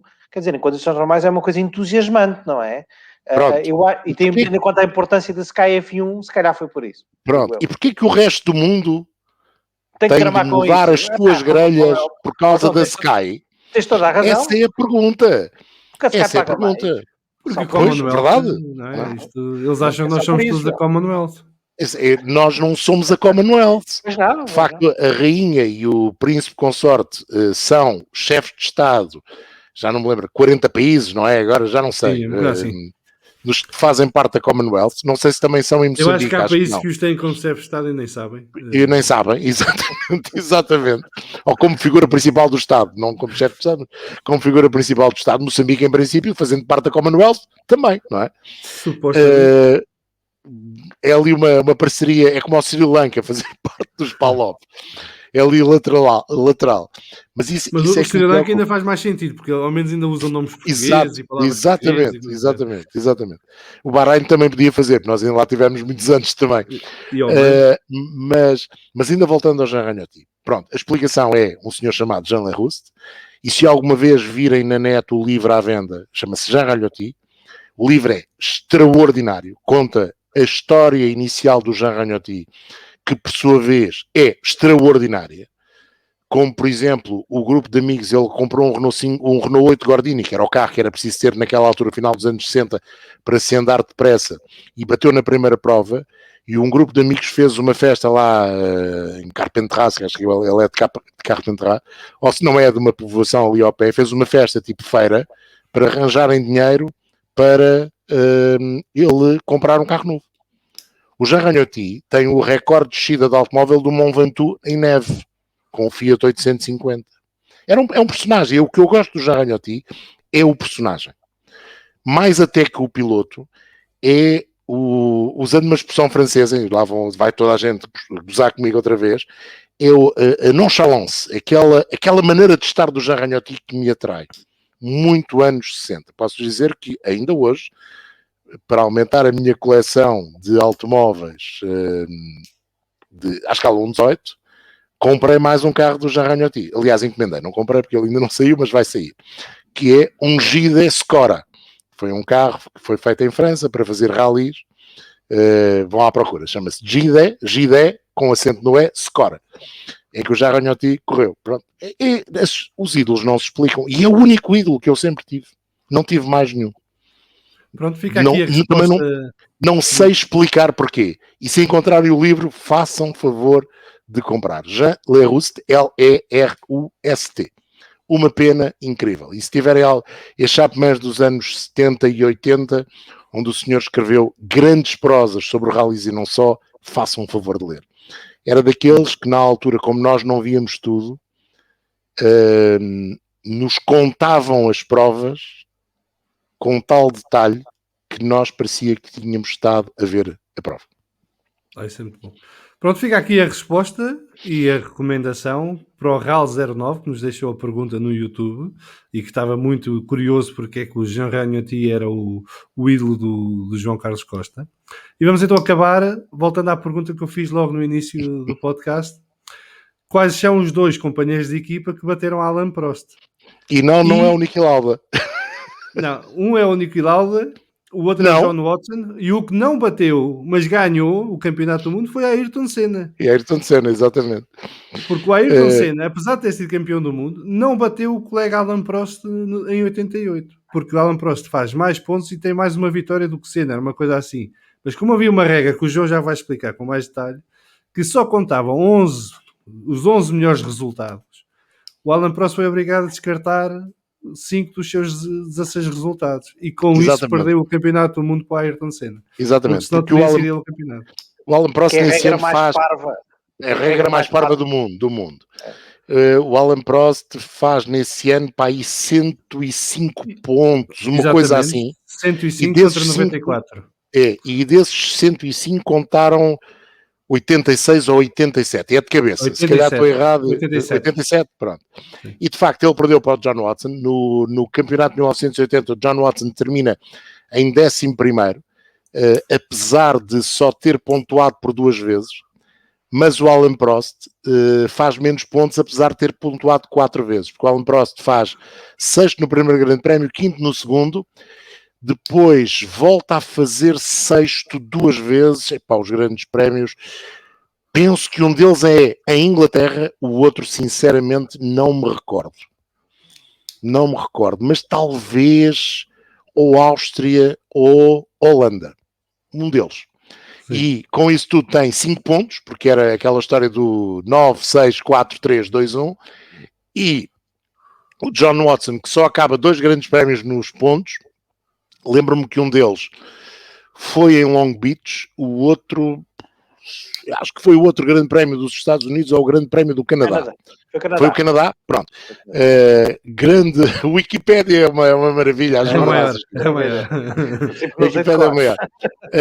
Mas eu tinha a noção que tinha sido no final da temporada, porque o Alain Prost esteve à frente do John Watson grande parte da temporada, depois de pontuar pela 3ª vez, ou pelo menos em jogo igual, e depois acabou por perder posição para o John Watson. Exatamente, eu não me lembrava se era no Canadá, se era em Watkins Glen, no último grande prémio. Mas lembro-me que o John Watson fez por 2 vezes 3º lugar e marcou 4 pontos nesse ano. E foi assim que o Prost perdeu para o John Watson e perdeu para o Niki Lauda no ano em que o Niki Lauda ganhou o campeonato por meio ponto. Por esse ano não se descontavam resultados. Não, mas meio ponto é uma coisa impressionante. Meio ponto. Meio ponto por causa do grande prémio do Mónaco, que só valeu metade dos resultados. Ou seja, se o Alain Prost, se a prova tivesse sido até ao final da corrida, e se o Alain Prost fosse segundo, podia não ser, porque o Beloff vinha muito rápido, mas se fosse segundo, teria sido campeão do mundo. Se tivesse perdido para o Senna, teria sido campeão do mundo.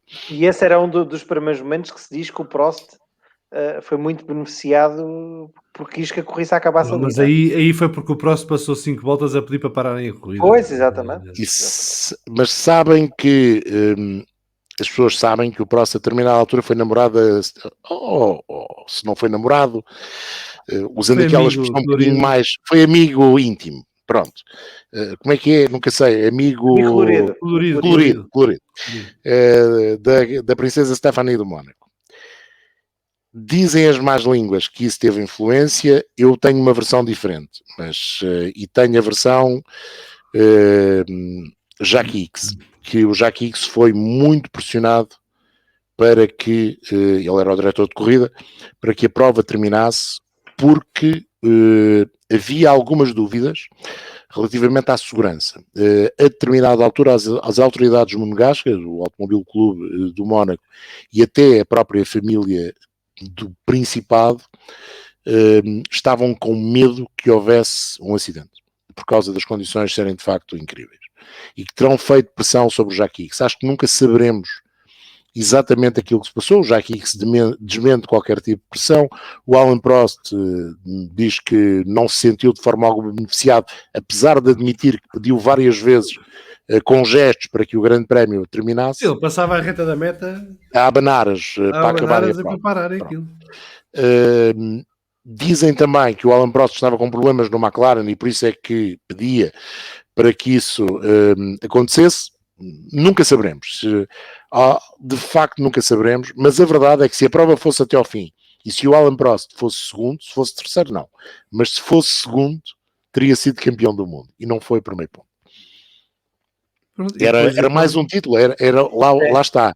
Os tais 3 títulos de seguida, 82, 83 e 84, que o Prost tinha merecido. Não haja grandes dúvidas.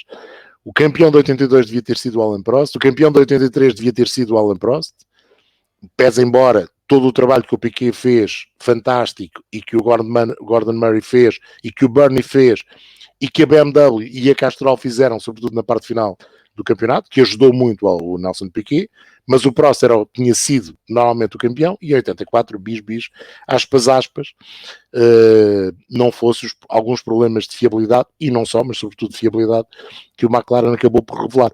Porque esse McLaren, toda a gente achava que era muito dominador, mas ele ainda perdeu algumas corridinhas e teve muitos problemas de fiabilidade. Não foi nem pouco mais ou menos o McLaren de 85, e mais ainda o McLaren de 88. Muito bem, fica aqui então explicado porque é que Senna não bateu, na verdade, Alan Prost como companheiro de equipa, apesar de ter sido campeão do mundo ao lado de Alan Prost na mesma equipa. Isto é daquelas regras fantásticas que a Fórmula 1 inventa de vez em quando e que depois dão estes dados assim um bocado confusos. Vocês sabem o que é que esse ano tem de extraordinário? É nós olharmos para os resultados e vermos a forma como os McLaren dominaram aquela temporada. O Alan Prost, se a memória não me atraiçou outra vez, desistiu em 2 provas e nas outras ou foi primeiro ou foi segundo. É. E Senna foi parecido. E penso que o Senna foi exatamente a mesma coisa. O Prost não acabou 2 grandes prémios, exatamente. Um deles foi na Grã-Bretanha, não é? Um deles foi na Grã-Bretanha e outro em Monza. E o outro foi Monza, pois, claro. Monza foi os dois. Claro, os dois. Foi o fim de semana a seguir ao Enzo Ferrari falecer. Exatamente. E que o Prost, surpreendentemente, o Berger, surpreendentemente, consegue ganhar o Grande Prémio de Itália ao fim de tantos anos, sem a Ferrari lá ganhar. Nos outros, ou fica em primeiro ou fica em segundo. E acho que o Senna é exatamente a mesma coisa. O Senna é desclassificado do Brasil, sim, abandona no Mónaco, a Itália, sim, e depois tem aqui um 6º e um 4º lugar. Sim, no final da temporada. Sim. No Mónaco foi aquela corrida que impressionante, que ele estava a dar quase uma volta da massa ao Prost, sim, e depois de tão concentrado que estava na pista, bate no muro. E fica ali ao pé da casa. E depois foi para casa, escondeu-se no apartamento. Foi para casa, escondeu-se. E desapareceu durante 2 dias. Andou toda à procura dele. Muito bem, ficamos por aqui hoje. Foi 1h20 de conversa sobre Alan Prost, que espero que quem nos vê e ouve tenha gostado e que tenha servido para ou relembrar ou para aprender algumas coisas sobre este piloto francês que na sua época foi provavelmente o melhor piloto do mundo. E durante vários anos manteve esse título, ora em disputa com Piquet, ora em disputa com Senna, mas ele estava sempre lá, e essa é que é a verdade.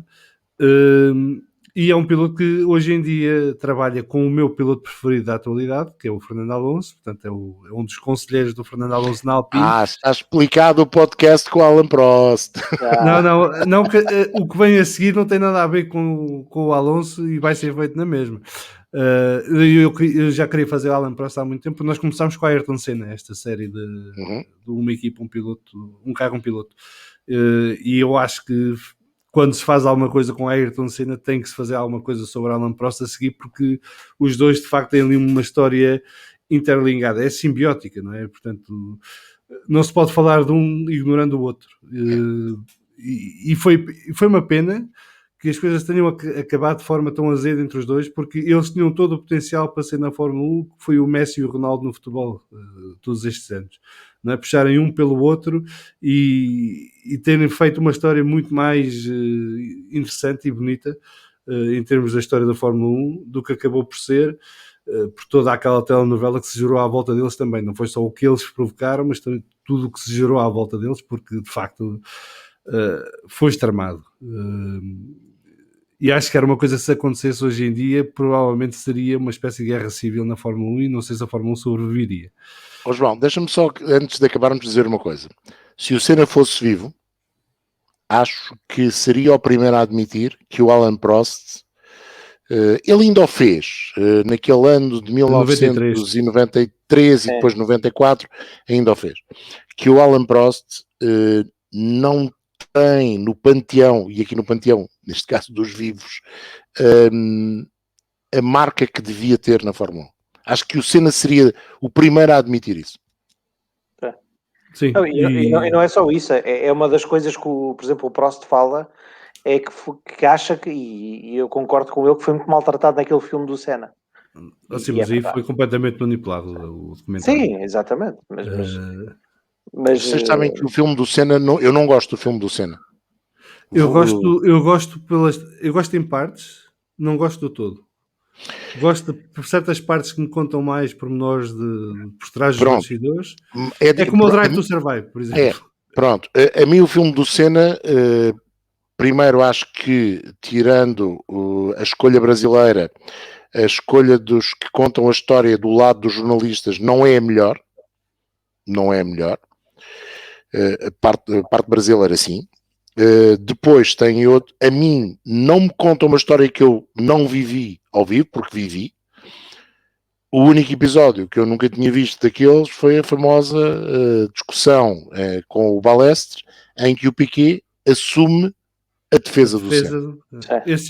Nós sabíamos, eu nunca tinha visto imagens daquelas, e foi talvez a coisa mais reveladora daquele, porque eu durante muitos anos achei que aquilo não tinha sido verdade, que era um mito, e afinal aconteceu. O filme no seu todo é uma biografia na defesa de um ídolo. E pronto, é o que é. E foi feita por um fã fanático, assumido. É o que é. Aquilo há que consumir com moderação. Com moderação. E sabendo que a priori nos vai ser impingida alguma coisa. Agora, eu gostei de ver partes do documentário ou do filme,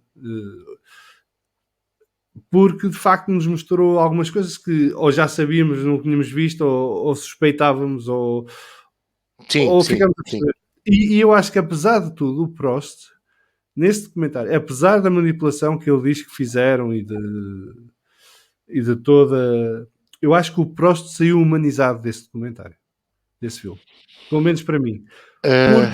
Porque a forma como ele falou do Senna e ele próprio revela coisas que não sabíamos que tinham acontecido entre eles e que depois vieram a ser confirmadas por outras fontes, que isso serviu também para desmistificar o Prost como o vilão daquela história.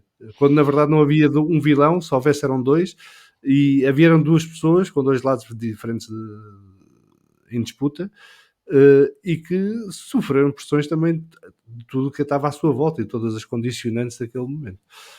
Vamos ver o que é que dá a série. A série com o Senna é uma série, portanto será uma coisa com script, contará uma história para agradar a gregos e a troianos e terá um público um bocadinho diferente, se calhar, do filme.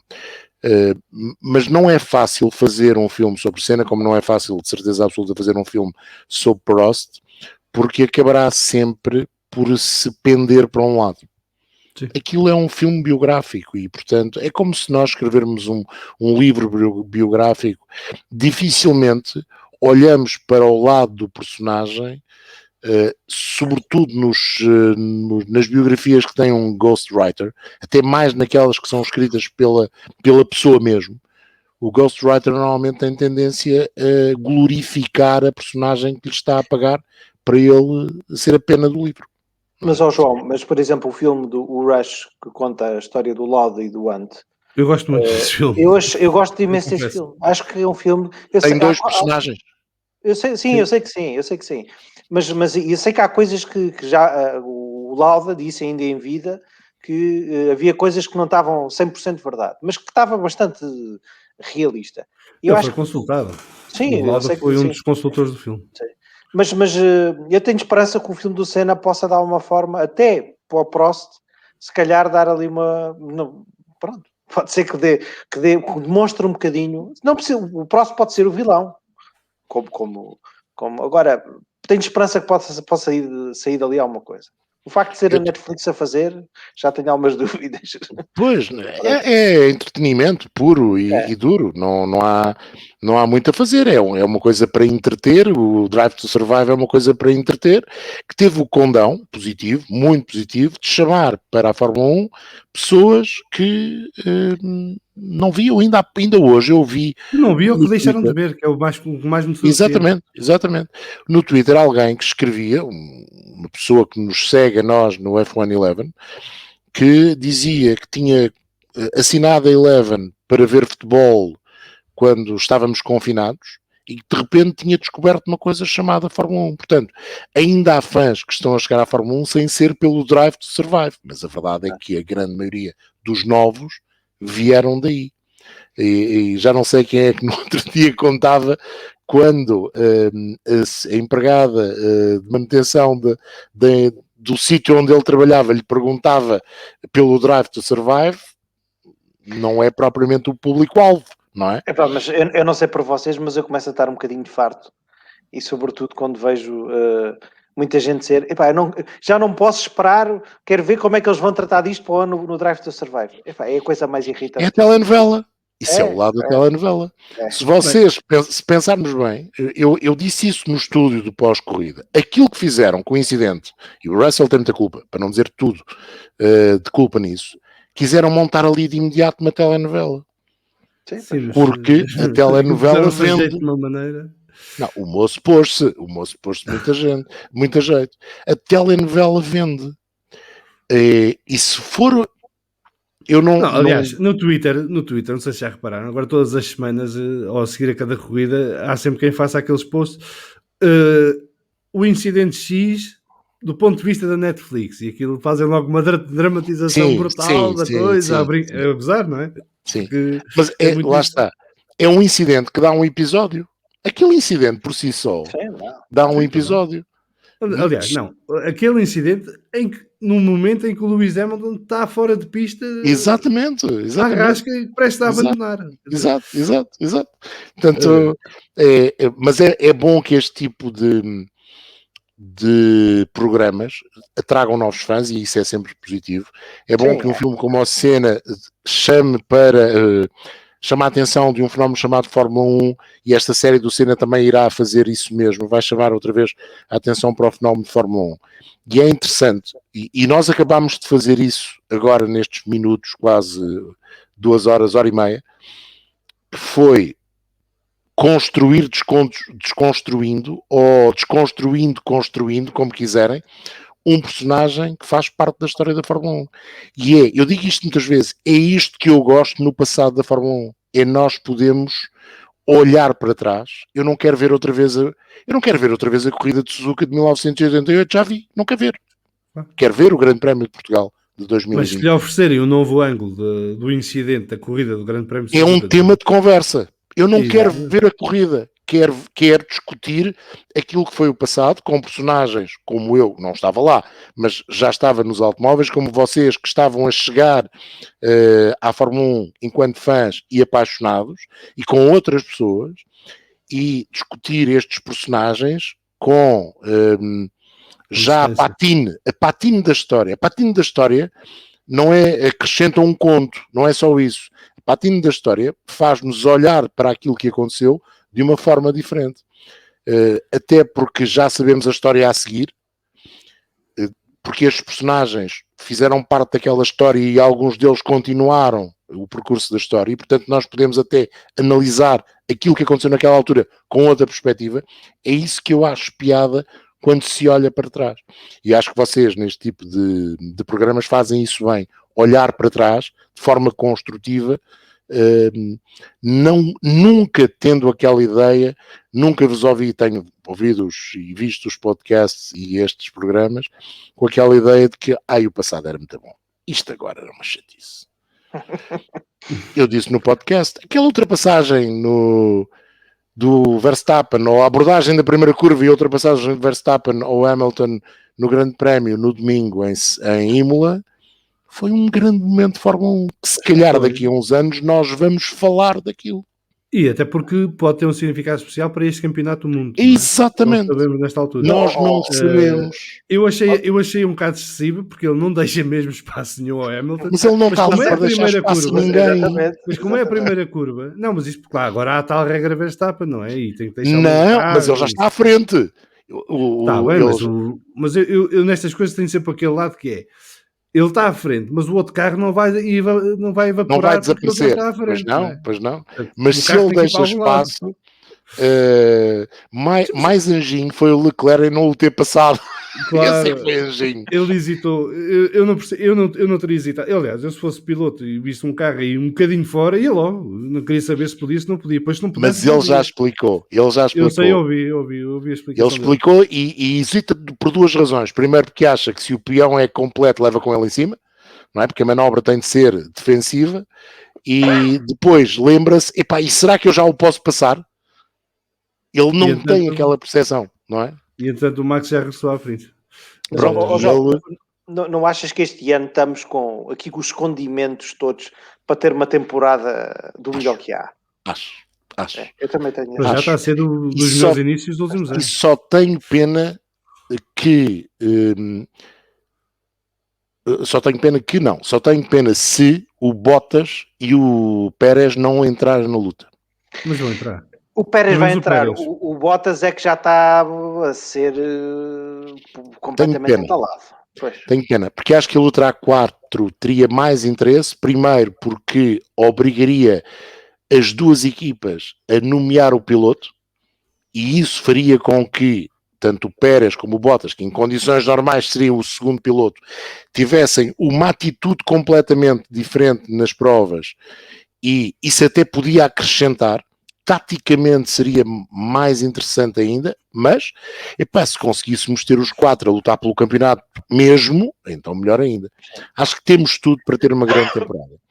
E é engraçado que vimos que a Mercedes não esteve totalmente à vontade no primeiro grande prémio por uma causa, não esteve totalmente à vontade no segundo grande prémio por causa oposta, não é? Numa porque havia temperatura a mais, noutra porque havia temperatura a menos, numa porque os pneus escorregavam muito e se desgastavam, noutra porque os pneus não entravam em temperatura, mas por outro lado eles beneficiavam da condução do Hamilton certinha a poupar ali o pneu para depois ter pneu na fase final, e eu tive pena que o Hamilton tivesse saído de pista, porque acho que teríamos um bom final de corrida. Acho que o Verstappen ganharia, mas acho que teríamos um bom final de corrida, mais entusiasmante ainda, e a partir daqui vamos ver qual será a capacidade das duas equipas. Acho que isso vai ser determinante. Primeiro, de gerir as guerras internas se elas existirem. Segundo, ou se calhar primeiro, segundo o outro, primeiro, a capacidade de concentrar os olhos na temporada de 2021 em termos de desenvolvimento e ao mesmo tempo não perder absolutamente nada na preparação de 2022. E se há duas equipas que são capazes de o fazer, são estas duas. Ainda que, pessoalmente, acho que a Mercedes tem mais capacidade de o fazer do que a Red Bull. E esse poderá ser o momento decisivo. Depois, temos outra coisa, que é os pilotos estão nos antípodas um do outro. Um já ganhou tudo o que havia para ganhar, mas continua a querer a cereja no topo do bolo de passar o Schumacher em tudo. O outro sente que 11 vitórias no campeonato da Fórmula 1 é pouco, e que o título mundial, ele que já perdeu a hipótese de ser, a não ser que ganhe o título muito cedo, de ser o campeão mais novo, não é? Ele sente que tem de ser. Ele está com uma fome. Sim, é o tudo ou nada. Incrível. E portanto, também por isso, por razões também elas diferentes, os dois acho que vão dar tudo. E acho que é capaz de ser o material e o evitar de erros, porque até agora tivemos 2 corridas, 2 erros que custaram a hipótese dos pilotos lutarem pela vitória. Um do Verstappen, outro do Hamilton. Nós nunca saberemos qual era o resultado da corrida no Bahrein se o erro e depois, sobretudo, a forma como ele cede posição, o Verstappen, naquele sítio, lhe custou mesmo a vitória, como nunca saberemos se sem aquela saída do Hamilton ele poderia ter ido até ao final da batalha pela vitória. Portanto, foram os erros de estratégia também que até agora custaram as vitórias, porque os dois estão muito a par. E ontem no domingo, o Hamilton provou uma coisa que o Verstappen andou 2 anos a provar, que é aquela coisa de ter de lutar contra 2. Sim. No arranque. Não é? É verdade. Eu acho que vamos ter o primeiro ano desde 2012, talvez, em que vamos ter 2 pilotos de 2 equipas diferentes a lutar verdadeiramente até à última corrida pelo campeonato. E que vamos ter uma mistura de 2012 com 2010, porque vamos ter várias equipas a ganhar corridas. É o meu pressentimento. Eu aí tenho dúvidas, sabes? Aí tenho dúvidas. Acho que vamos ter equipas a chegar ao pódio com mais regularidade, e acho que o James Key e os seus muchachos fizeram um trabalho incrível. O chassi já no ano passado era bom, e eu tive medo que a adaptação à Mercedes pudesse ser um problema, e afinal não se revelou um problema. Acho que a história do extrator lhes dá ali uma vantagem, parece mais ou menos claro que sim, e as outras equipas estão a ficar um bocadinho preocupadas com isso, e estão a tentar descobrir onde é que está o segredo, porque ainda não descobriram. Acho que nesta altura eles têm vantagem também por isso, mas não sei se vais ter grandes hipóteses de ver os outros carros a ganhar. Acho que pódios sim, mas eu acho que vai haver por uma razão simples. Eu acho que vai haver pelos toques entre os dois. Vai haver muita fricção Mercedes-Red Bull. Acho e isso vai criar oportunidades. E não é necessariamente porem-se fora de pista, mas acidentes em que tem que ir à boxe, tocar nariz, não sei o quê, e vão caindo para trás, e penalizações. E, portanto, pode haver aqui folga para, de repente, vermos uma McLaren ou uma Ferrari a ganhar corridas. João, e temos também de analisar isto sobre outra vertente, que é, estes 2 primeiros grandes prémios foram atípicos por várias razões.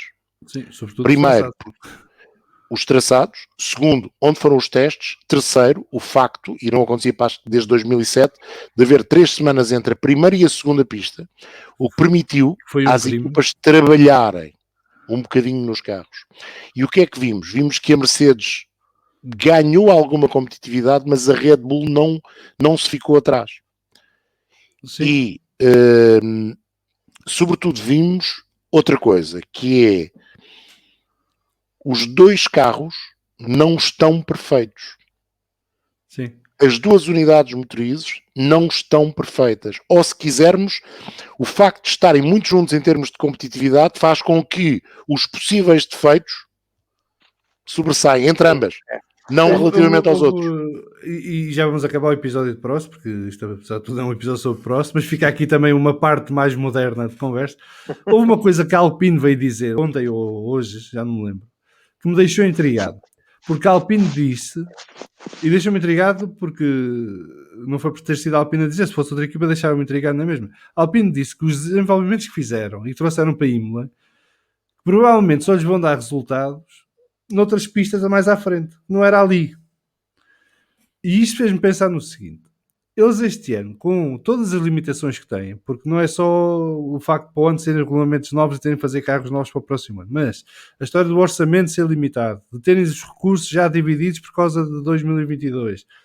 Eles provavelmente estão a desenvolver o carro, não para a prova seguinte, como era o hábito, não é? A pensar no grande prémio seguinte, mas a pensar que, ok, nós vamos ter esta pista, esta pista, esta pista, esta pista, a nossa capacidade de produção é esta, e portanto o pacote de desenvolvermos agora de upgrade tem que servir para esta pista, esta pista, esta pista, não é para este grande prémio.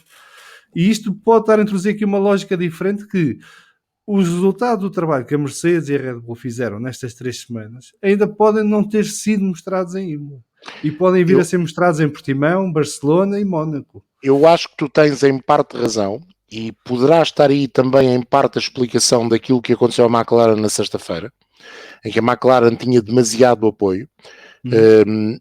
A mim ficou uma ideia de que eles começaram com muito apoio, porque no ano passado todas as equipas, a grande maioria das equipas foi surpreendida porque chegou a Imola com pouca carga, e depois perceberam, até porque só tiveram um dia de treinos, uma sessão de treinos livres, perceberam que os carros precisavam todos de mais carga, e eu fiquei com a ideia que a McLaren terá chegado com mais carga propositadamente para ir tirando.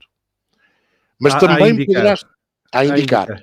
Também poderá ter sido essa a explicação. Se calhar a McLaren usou a asa que usou e a incidência de asa que usou já a pensar em outros grandes prémios. Se calhar até já em Portimão, que é uma pista que requer uma afinação diferente da pista de Imola e também da pista do Bahrein. Por exemplo, eu achei estranho, não vi razão para a Ferrari, a Aston Martin, a Mercedes penso que também usou, terem usado asas de colher na sexta-feira. Não é muito normal numa pista como Imola. E eles usaram. Portanto, se calhar já estão a pensar naquilo que aí vem. Por várias razões, e acho que tu tens razão. Não só pelo teto financeiro. Eu acho que este ano o teto financeiro não é propriamente ainda para ter muito bem em conta, porque todas as equipas arranjaram mecanismos para dar a volta ao teto financeiro, sobretudo as mais ricas. Mas há ainda aquela questão do lastro digital, como eu lhe chamo, que sim. Do tempo que eles não podem usar o CFD e o túnel de vento. Esse é mais importante. E a história da preparação para 2022 não pode servir como desculpa para tudo. Ainda que possa ser decisiva no futuro desta temporada e da decisão da temporada, convém não esquecermos que as equipas estão a trabalhar no carro de 2022 desde 2020. Este trabalho este carro era para ser usado este ano. Este ano, sim. Portanto, ele começou a ser feito em 2020, se calhar até em alguns casos em 2019, quando surgiram as primeiras bases do regulamento.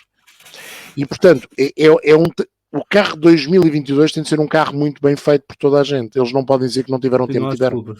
Não há desculpas. Sobretudo a AS. Não há desculpa.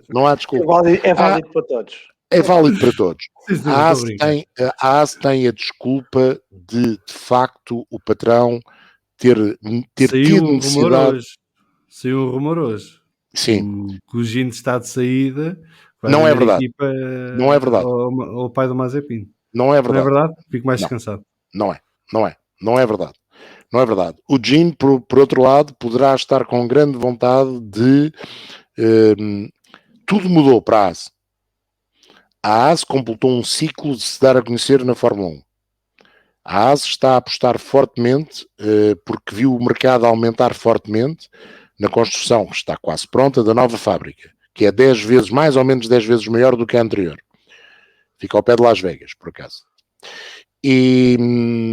então a AS vai ser a equipa da casa. É a anfitriã do Grande Prémio de Las Vegas. É no estado do Nevada, não é bem em Las Vegas, mas é no estado do Nevada, essa nova fábrica. Apesar de Nevada, apesar do Nevada ser grande.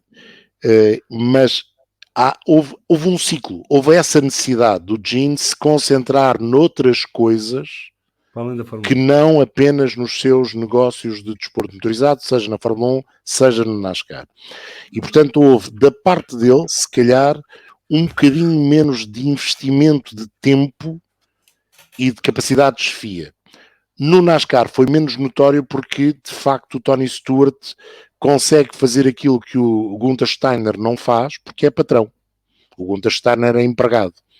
Enquanto aqui o patrão é o Gene Haas, no campeonato NASCAR o patrão são o Tony Stewart e o Gene Haas. Portanto, se um patrão não está, está o outro. O Gunther Steiner tem de responder por muita capacidade e por muito poder que tenha, não é o patrão, é o empregado. E, portanto, não pode decidir tudo. E o Gene teve aqui já um desafio de fazermos um dia um programa sobre o Gunther Steiner. Porque eu gosto muito do percurso dele. E acho que é um percurso muito diferente e interessante. Como é que ele chega ao topo da Fórmula 1. Como é que um tipo que vem do Tirol, lá da montanha, e tem o percurso que tem. É um personagem muito, muito interessante. O Gunther é, por si só, o Gunther não é só o personagem do Drive to Survive. É muito mais do que o personagem do Eu acho que o personagem do Drive to Survive peca por defeito, porque aquilo há muito ali... É uma espécie de iceberg, não é? No Drive to Survive vemos o que está acima da água, mas o que está por baixo da água é imenso e tem muito mais interesse. E para acabar em francês, até porque era o programa do Alain Prost, ele é um franco parleur. Portanto, ele abre-se com muita facilidade. Abre-se na perspectiva de se dar a conhecer. Bem, vamos ficar por aqui hoje. Foi um Alan Prost com aditivo. Esta Foi o Alan conversa Prost com a gasolina da Castrol do BMW de 83. Pronto, tá bom. Exatamente, finalmente conseguiu. Mas esta última meia hora é um exemplo das nossas conversas em off.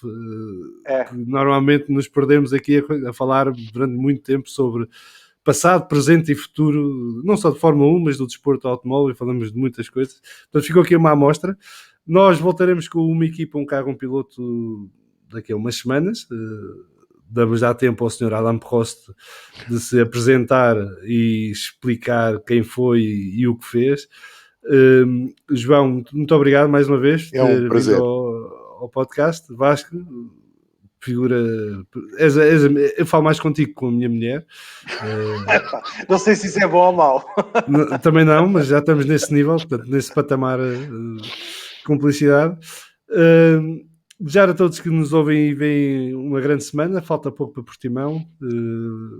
Este episódio ficará disponível para os patronos sensivelmente uma semana antes de Portimão, e para o público em geral um dia antes do Grande Prémio de Portugal começar. Portanto, que seja um Grande Prémio de Portugal espetacular e que seja uma grande emoção, e que o Vasco está à espera que o Carlos Sainz ganhe a corrida. Eu aposto no Sérgio Pérez, porque estamos a pensar vencedores diferentes em cada Grande Prémio. Também fico satisfeito. E então voltaremos daqui a umas semanas para mais uma equipa, um carro, um piloto. Abraço e beijinhos a todos. Até à próxima.